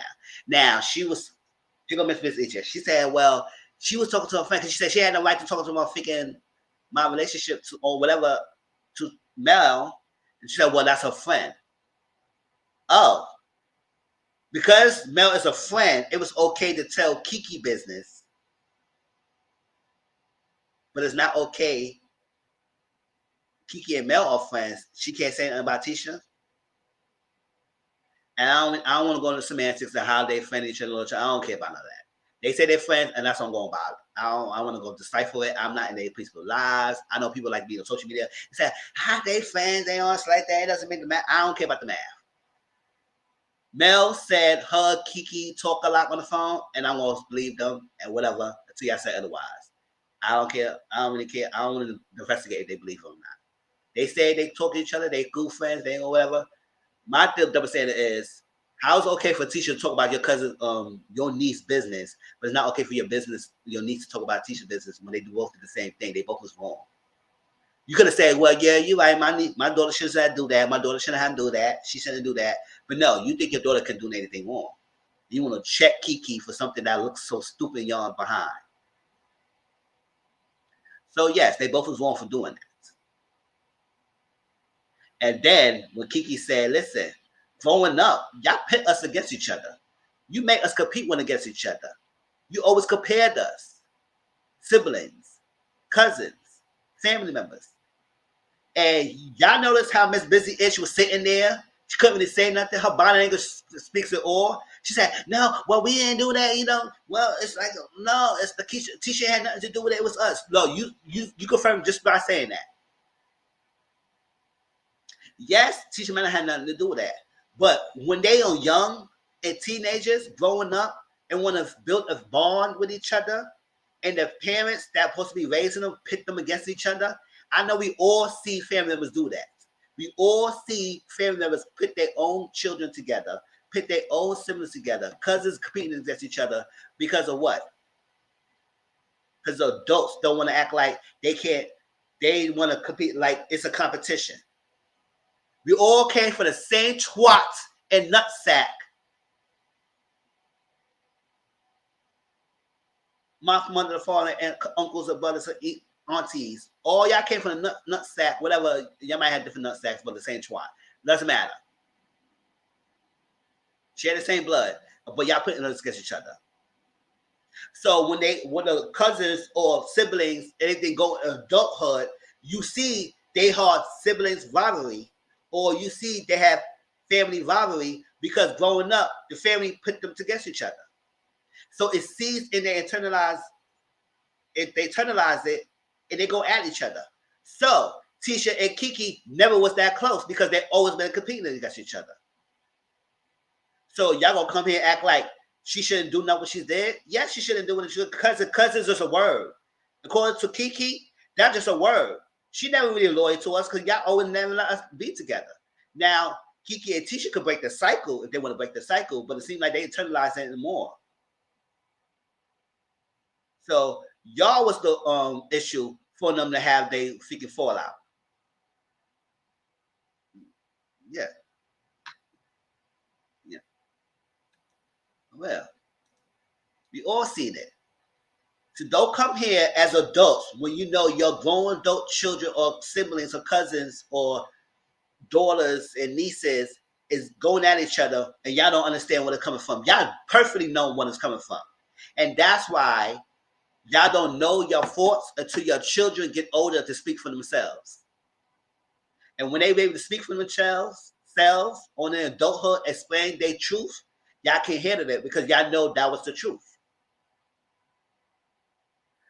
So I believe Kiki when she said that. And Miss Busy Itch had nothing but to shut her mouth because she knew that was the truth. And she confirmed it by saying, well, Tisha had nothing to do with that. It was us. So what? It's seeped into their adulthood now.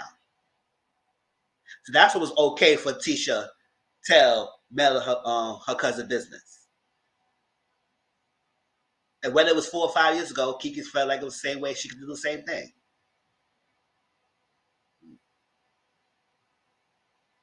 Yes. And now it seems like Kiki gonna be spreading the business throughout the rest of the season. And that's what we need to hear for. So if they didn't want that business out on television, who could stop her from coming on the show? If Carlos King cared for his people, who could stop them? Tisha Marceau and Miss Busy Itch. They say no, we don't want Kiki in here. Because she got so many skeletons of us. We don't want her here. And let it be known. Because soon as Kiki said that, Miss Busy Itch don't have much to say. You know she had much to say. She was saying here that,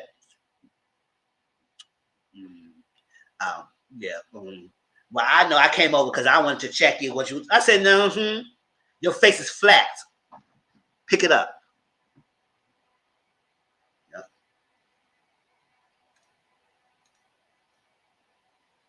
I know. If y'all got different, y'all can let me know.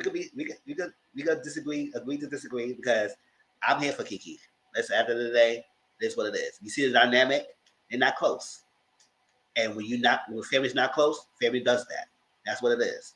Because if Kiki and Tisha were really close, I'm pretty sure they would not be talking about each other like that. Not to other people.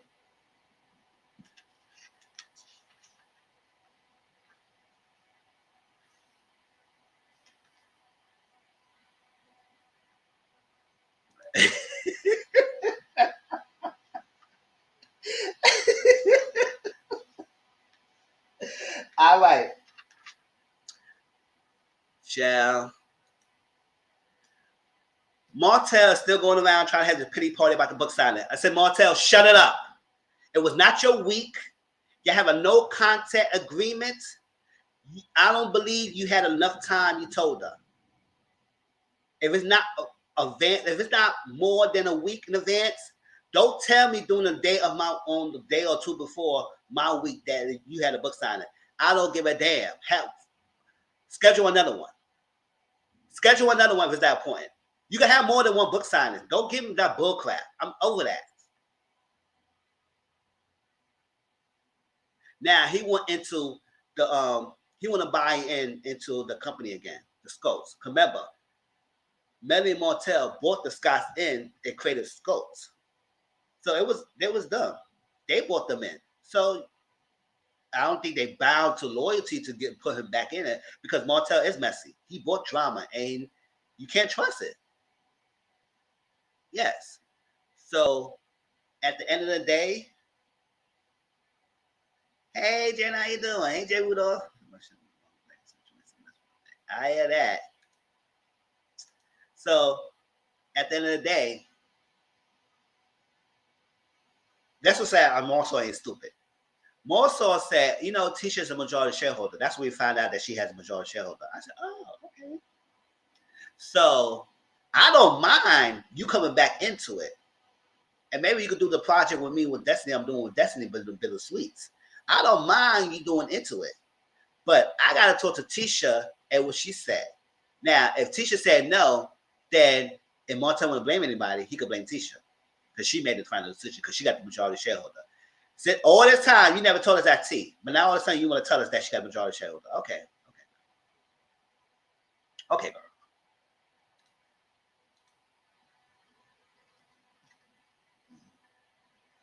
Yep.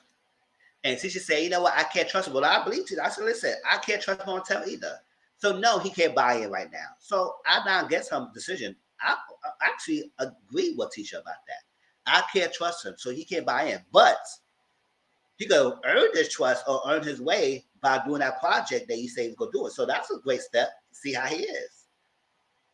So she agreed to him to build the suites with Marsaw, because Marsaw has a commercial building license, and he could work with him, and let's see how that goes. So whether Marsaw try to throw Tisha and make Tisha the bad person, I agree with her decision, but at the same time, he gonna use that to what Tisha said no.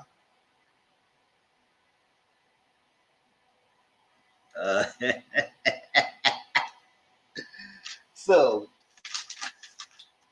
that's that.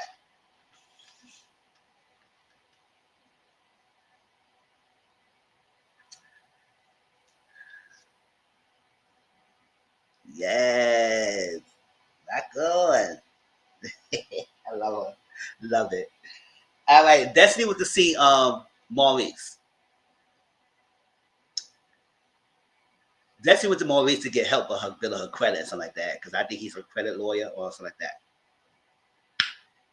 She just said she had to refinance her home after divorce. She had to refinance her home. She had to build up back her credit because her credit was shot after divorce. She had to get her public assistance. She did get PPAP loan, but that wasn't an assistance that she was talking about. She was actually get on PA. And she eventually got a PPAP loan because people say it's confirmed. She mentioned it, all that's like that. She had to tap in her own personal savings to help her business stay afloat. Madani was on and off, closing on and off because she couldn't have enough money to afford to pay the people. So my thing is, I'm trying to knock Destiny struggle, but I need to know what was the basis of this divorce. What happened?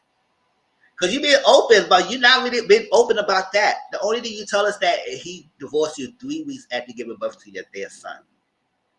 So I was like, what happened that led you to get on PA? That let you be so down and out that, I mean, obviously, I think if you're not getting child support because you're not a single person, he's taking care of the son. So that's out the question. So it's not like he's not taking care of little baby, the baby, beautiful chocolate baby. What is it? You're not getting spousal support because you want to say you got some of that. So divorce just lets you high and dry, left you with nothing. And y'all knew each other for like something like how the hell I've been successful with a business chicken man I was fighting for to come to divorce and with nothing, then you had to get a public assistance. Now, people say people can lie. Because I know in New York, But I would try to get public assistance at one time of my life. At the time, I was working. You know, I was working. I was making little coins. And I had some little savings in my account. I had no job. No, at the time, I didn't have no job. So I did have to go. So I said, let me get some help, support. But I did have savings because I needed the savings to help me. So, like, I need to, whatever. I need to save money up because I'm going to get my apartment and everything. I could maybe have some money. And it was no lie because they really asked that. They asked the questions. I answered everything truthfully. Then one time, they sent me a letter in the mail. They said, well, you check your thing. You know you got a savings account. So you can't get no assistance because you have a savings. So that. So I don't know in that aspect she didn't had nothing, but she said she was tapping into her personal savings account to help her business flow.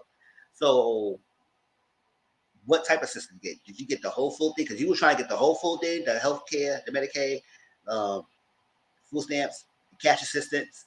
They check everything. Even though you might not say anything or lie, or you might admit or you lie, HR, human resources, whatever, HRA, they tap in your social and they look at everything. Anything your social is connected to financially, they check that to make the decision. So it could be possibly at that time she had nothing to stay afloat, or what? She pulls some money and they can lie. But you could try to lie out your way of it, they still would catch up on you because at the end of the day, you might not intentionally to lie, but they still check your social. So that was like, in my experience, you gotta be damn near broke for you to get any assistance. Damn near broke. That means no savings, none of that. So although it could be possible she'd be on it, we just don't know how she got on it. It's like, what was it that you get on that? And some states are different. I know New York, they're strict. They don't play that. They check everything. They checks. They checks. And you don't automatically get a public approved either. They check before they accept your assistance. Then you go through all the paperwork, and then they have to review it and send you a decision letter. And they deny you. They will tell you the reason why they deny you. Child, they don't play that. But the fact that men, listen,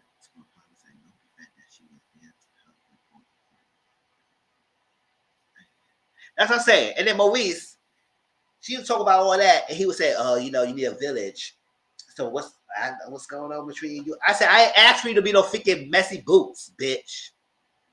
I ain't want to say that, but I have to say that.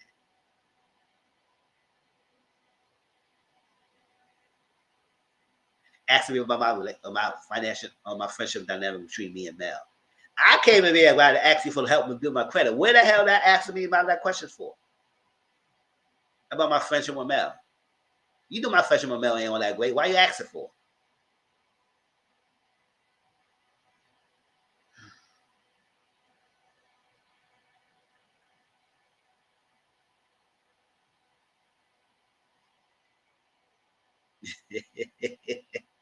Right, so I was like, child. He asked all that question, but I was like, I just don't know. It's a wholesome story. So, granted, I hope she's doing better and gonna do something with her because I don't know. Somebody explain to me how. Because we see this, and we see this, and see that, and see that. I'm not saying nothing of what she had on, because I know people say, well, how she rock a Gucci bag? And I said, that doesn't mean nothing. It doesn't mean nothing.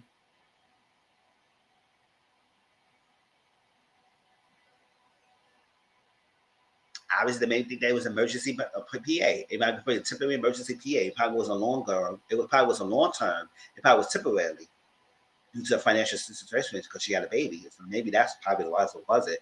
They had a temporary public assistance. It probably wasn't permanent. Like that. That's the only like I think of. Probably was emergency public assistance things.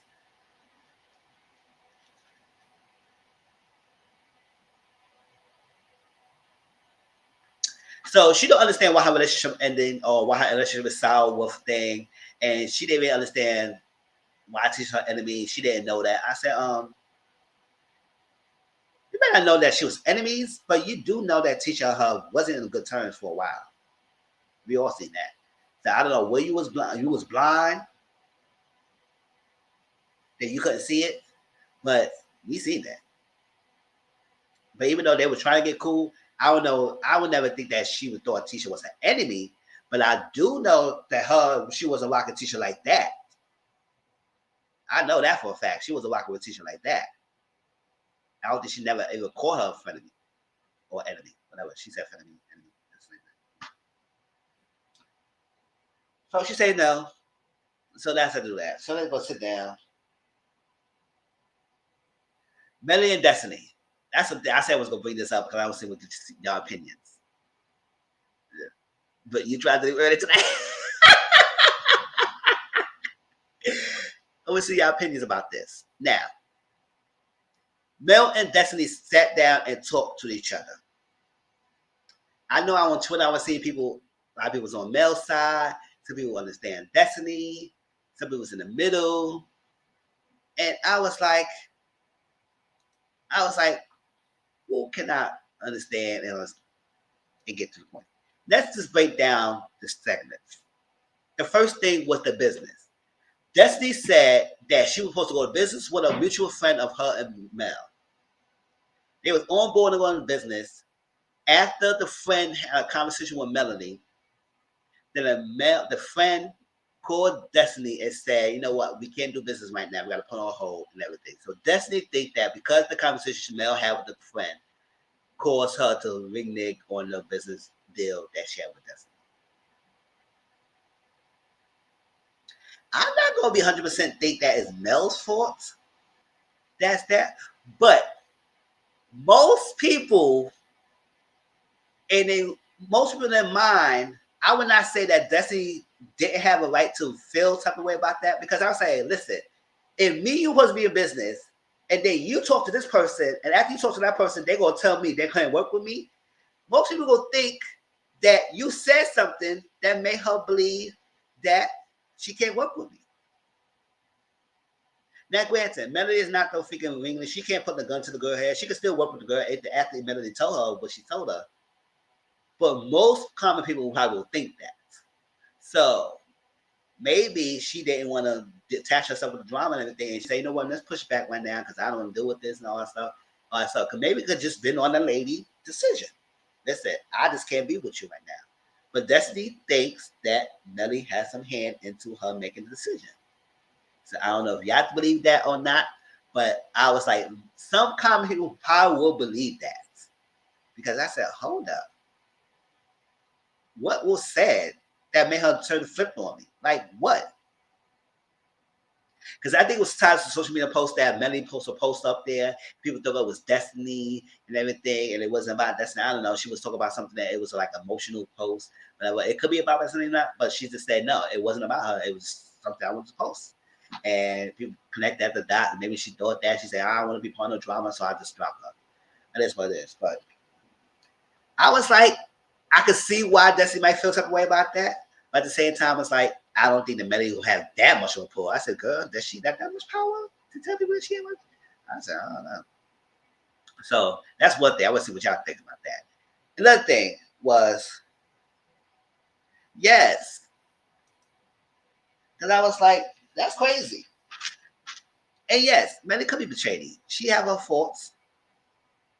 But like I said, like a lot of these people in this friend group, I don't know, this friendship group, y'all just all cannot, y'all can't.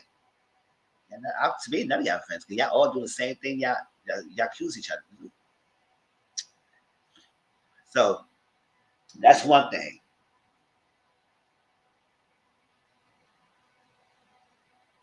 So many issue with Destiny is that, listen, when you didn't tell me the divorce, you didn't time for yourself before you tell me anything, right? Now, when I need time for myself, it's a problem because I'm not there available for you all the time. It's a problem. Remember, it's true. Destiny didn't tell Melody that she was going through divorce after her divorce was finalized. She told Melody, and Melody said, what? You didn't tell me. Because she said she needed time for away. She needed to do this herself. So she didn't tell anybody. But now, Melanie knew to do that. If she want to take her time away, now it's an issue. That's one thing. Then the text messages and the proof. Destiny said in a reunion that she don't know what's her relationship then with Melanie because we haven't talked at all since the season wrapped. And Melanie ain't saying nothing because she said, I could have embarrassed you, but I kept that quiet. But let me tell you, how can you say we haven't talked, but I've been texting you? Now, I think Destiny in mind said talk me on the phone talking, face to face, have a phone conversation, ring to my 10 digits and call me kind of talk. Melanie said, well, I'll text you. If I didn't want to talk to you on the phone, I text you. So that's still, yes, texting is still a form of communication. But sometimes text could be misconstrued because based on your mindset, you might read a text that person might not think any malicious to it, but you might read it and say, "Oh, what you mean?" Like, what? So it's best to talk on the phone. But if I'm texting you and reaching out to you, that's still me trying to communicate with you. So, how you doing? I would try to invite you to brunch. I would try to invite you to this. I would say how you doing. You would say chillaxy. You was giving me much. You was not responding sometimes. So if I have you reaching out and you're not responding back to my text because you probably want to call, then that's on you. But I do understand if we have been talking on the phone all the time and then you backtrack and you retract it and now you just want to text me, then I know now a person might feel, I say, okay, so what did I do that we was talking all the time. Now all of a sudden, you just kind of demoted me, just text. So I could see both sides into it because I was like, if we do talk on the phone and then you just only want to text me now or something, I was like, what was going on here? But at the same time, you cannot say I haven't been communicating or texting you or talking to you when I have been texting you constantly and reaching out to you, and I've been the one constantly initiating the conversation. So y'all not in both the same page of the communication here. But don't say it wasn't a communication when it wasn't a communication. It was a form of text. It just was not on the phone. So, and I think the main issue that Mel have with Destiny is that she been talking to her ops. And why are you friends with my ops and enemies? We're supposed to be friends with me. Now I tell you, I'm a grown person. Nobody gonna tell me who I be friends with. However, if the person don't want to talk to me anymore because I'm friends with someone they don't like, that's their right. But you can't make me not stop talking to the person. Especially if me and that person were friends before I even know you. Now, granted, I don't care about the whole thing about Melanie never messed with, didn't know Destiny all the time. At the end of the day, I guess we could say that Destiny and Martell were friends before she became friends with Martell. No, Melanie. True facts. No matter how long it was, even though Melanie probably never met Destiny, it is what it is, they've been friends. So it's not Mel's right to tell her she can't be friends with Martell, but it's her right to say I can't fuck with you if you're friends with her. And Destiny had to accept that. She had to accept that. Also, Mel, you have to accept that she's friends with him.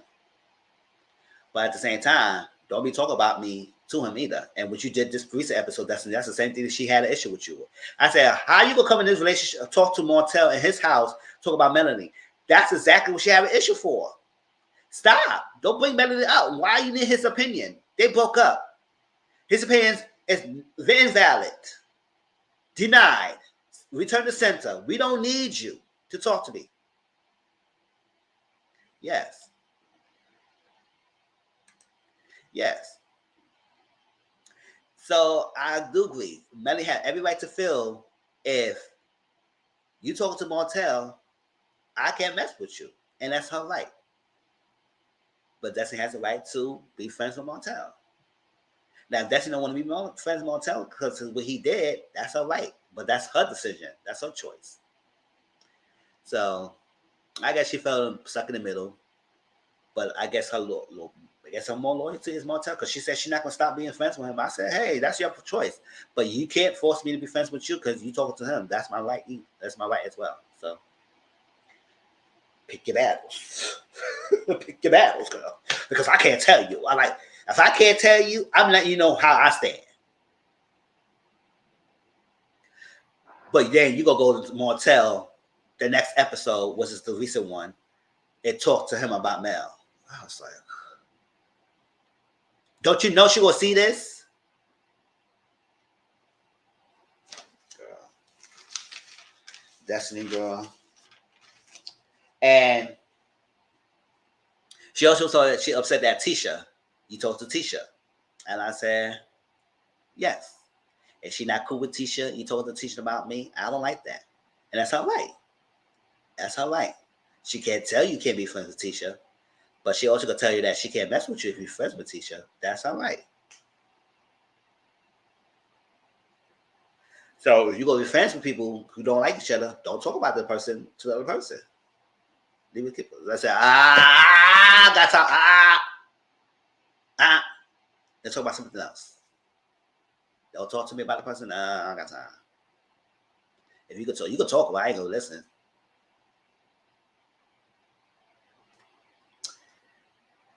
So I was like, oh, child. That's crazy. But this, let me see what's the match. What's this episode? Mel, Kimmy, and Stormy talk. My decision is still up in the air about Stormy, so my decision still stands about that girl. But she ain't do much this episode, so I ain't even gonna say much about that.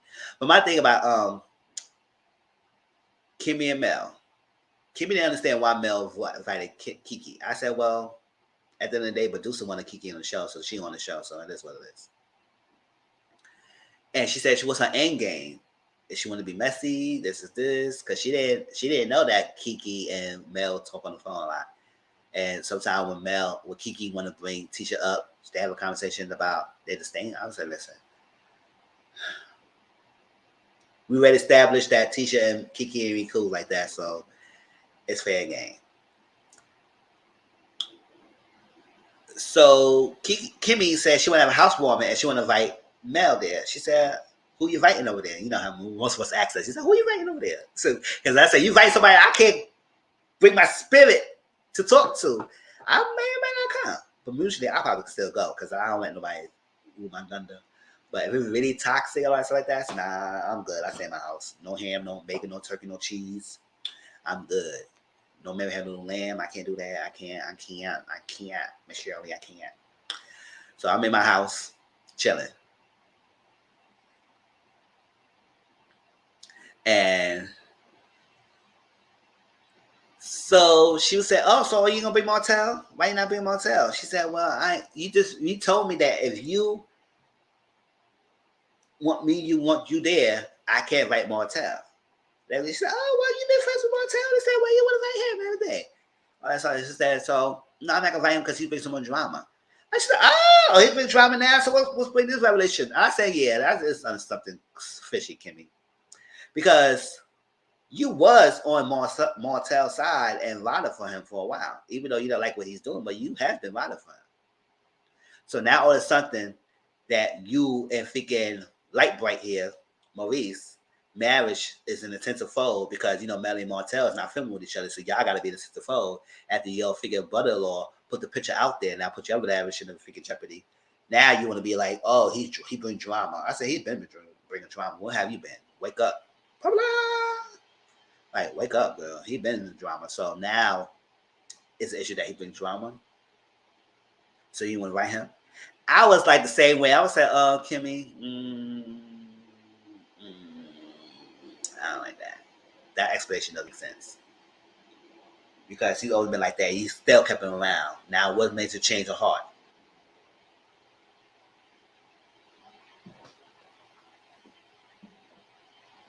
In that case, he could have been cut him off a long time ago.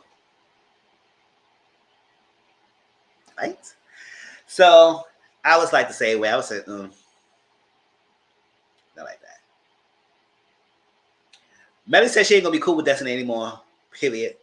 And she keeping her distance. No, Kimmy said she'll keep her distance. I won't tell about that. But that's that.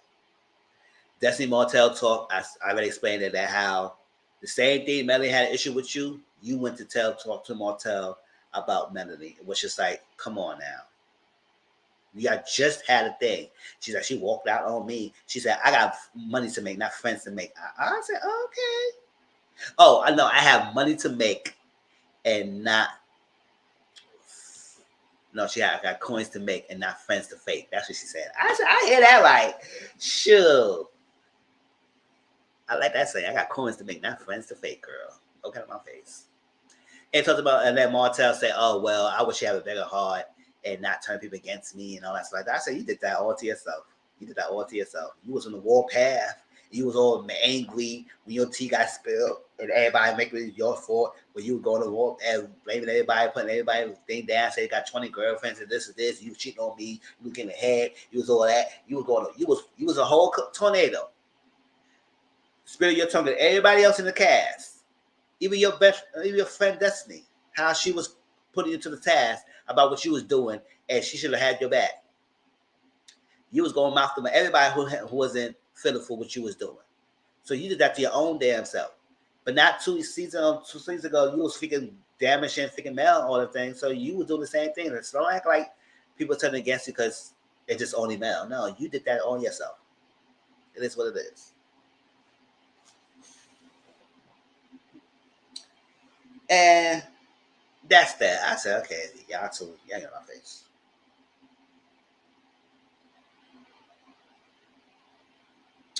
Mel Tiffany talk.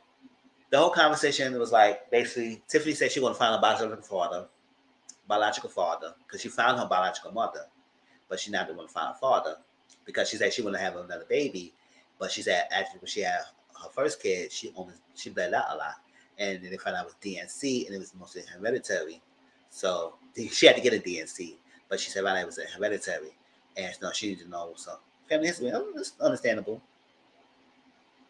But now Melly said, well, I'm a detective and this is a detective and all that stuff. I find things, I mysteries, I know this. I said, really?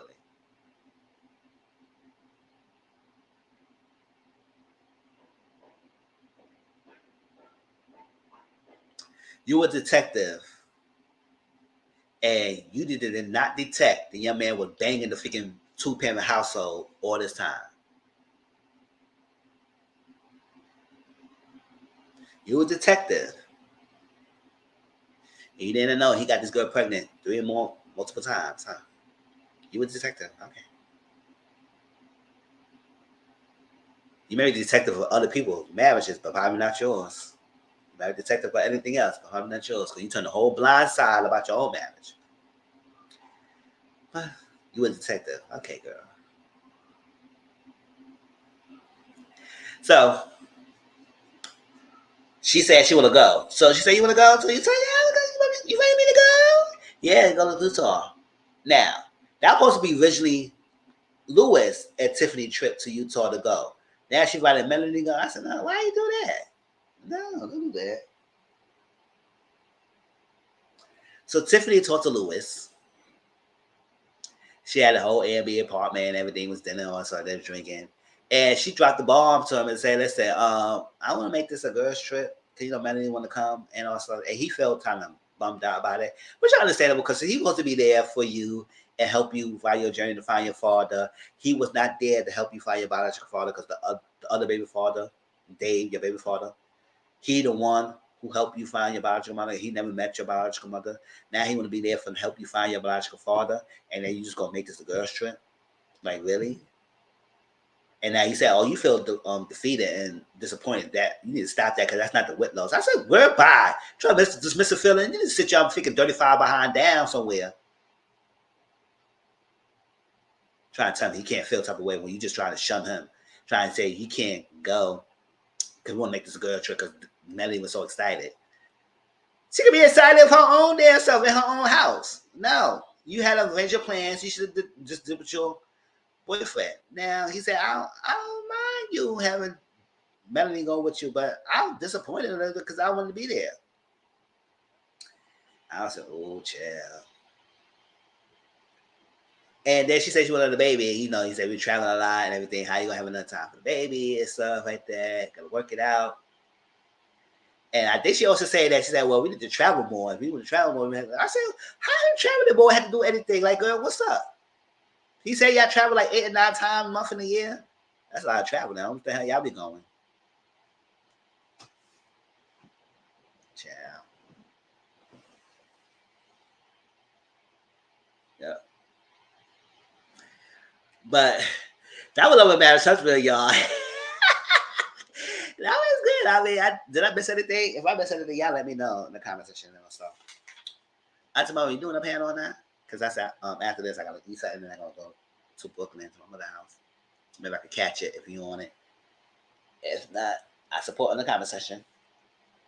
And then maybe later on, I'll probably still do the watch along for Bad Boys. If y'all stay around, stick around when I'm over there, because I'll put my laptop over there too as well. So be on there and watch it. So tomorrow, the Bad Boys review is on. If she does it, Auntie Momo's channel. If she's feeling well, I'm sure y'all keep Auntie Momo's in your prayers, y'all. And we do that. And probably Thursday. What was Thursday? What was it? Because I know this. Hold on. Let me check the time.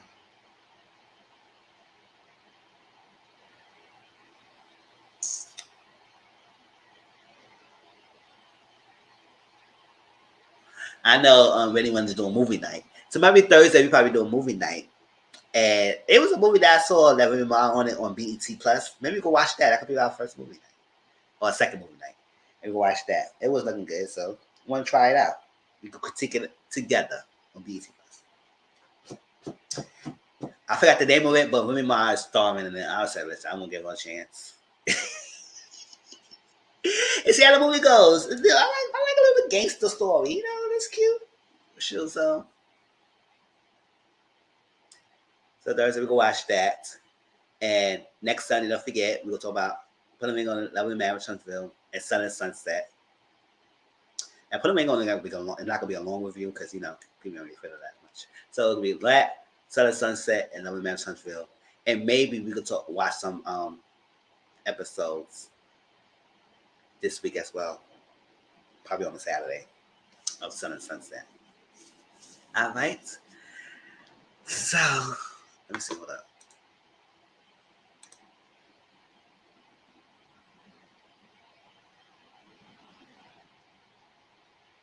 Okay.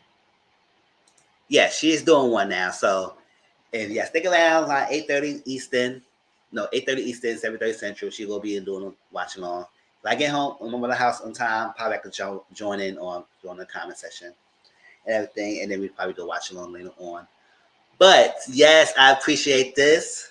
Appreciate y'all all coming in. I love y'all came in, talking to me, loving me and everything. People who didn't watch it, some of the people who been followers, stuff like that. Y'all catch the replay. Hope y'all enjoy it. The timestamps of each section will be on down below in the comment section. So if y'all want to jump to the specific topic, y'all can. Y'all know more shows coming out soon. The month of May gonna be a busy month, y'all. So bear with us.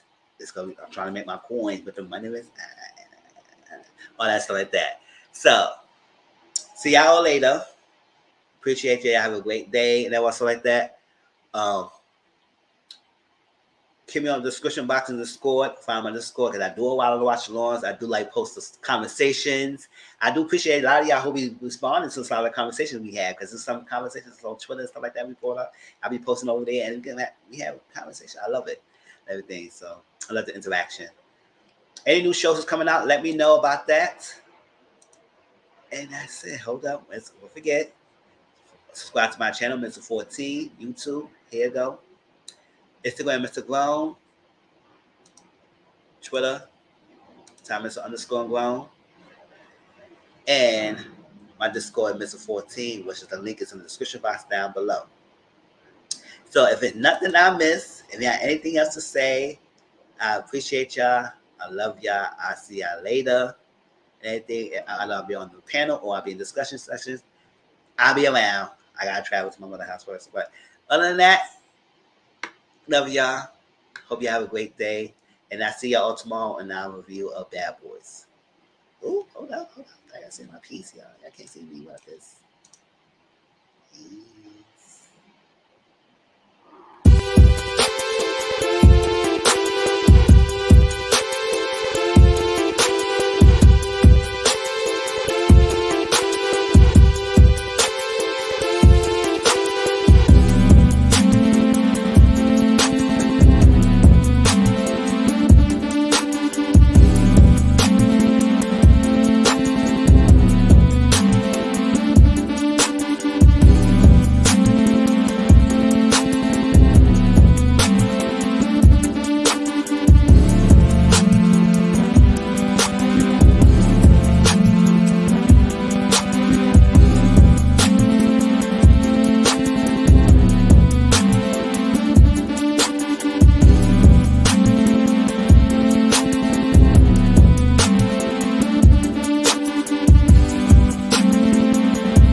Yeah, I forgot. I had some reviews that I did last week that if y'all did not get to see, I'm about to post it right now so you can catch them.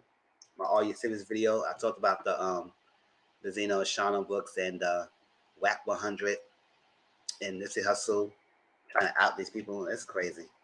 And my ultimatum review is up as well. And the Bad Boys for last week. So y'all did not catch it. Y'all can catch the replay here. And let me know how y'all feel. All right. Other than that, see y'all all later. Peace out.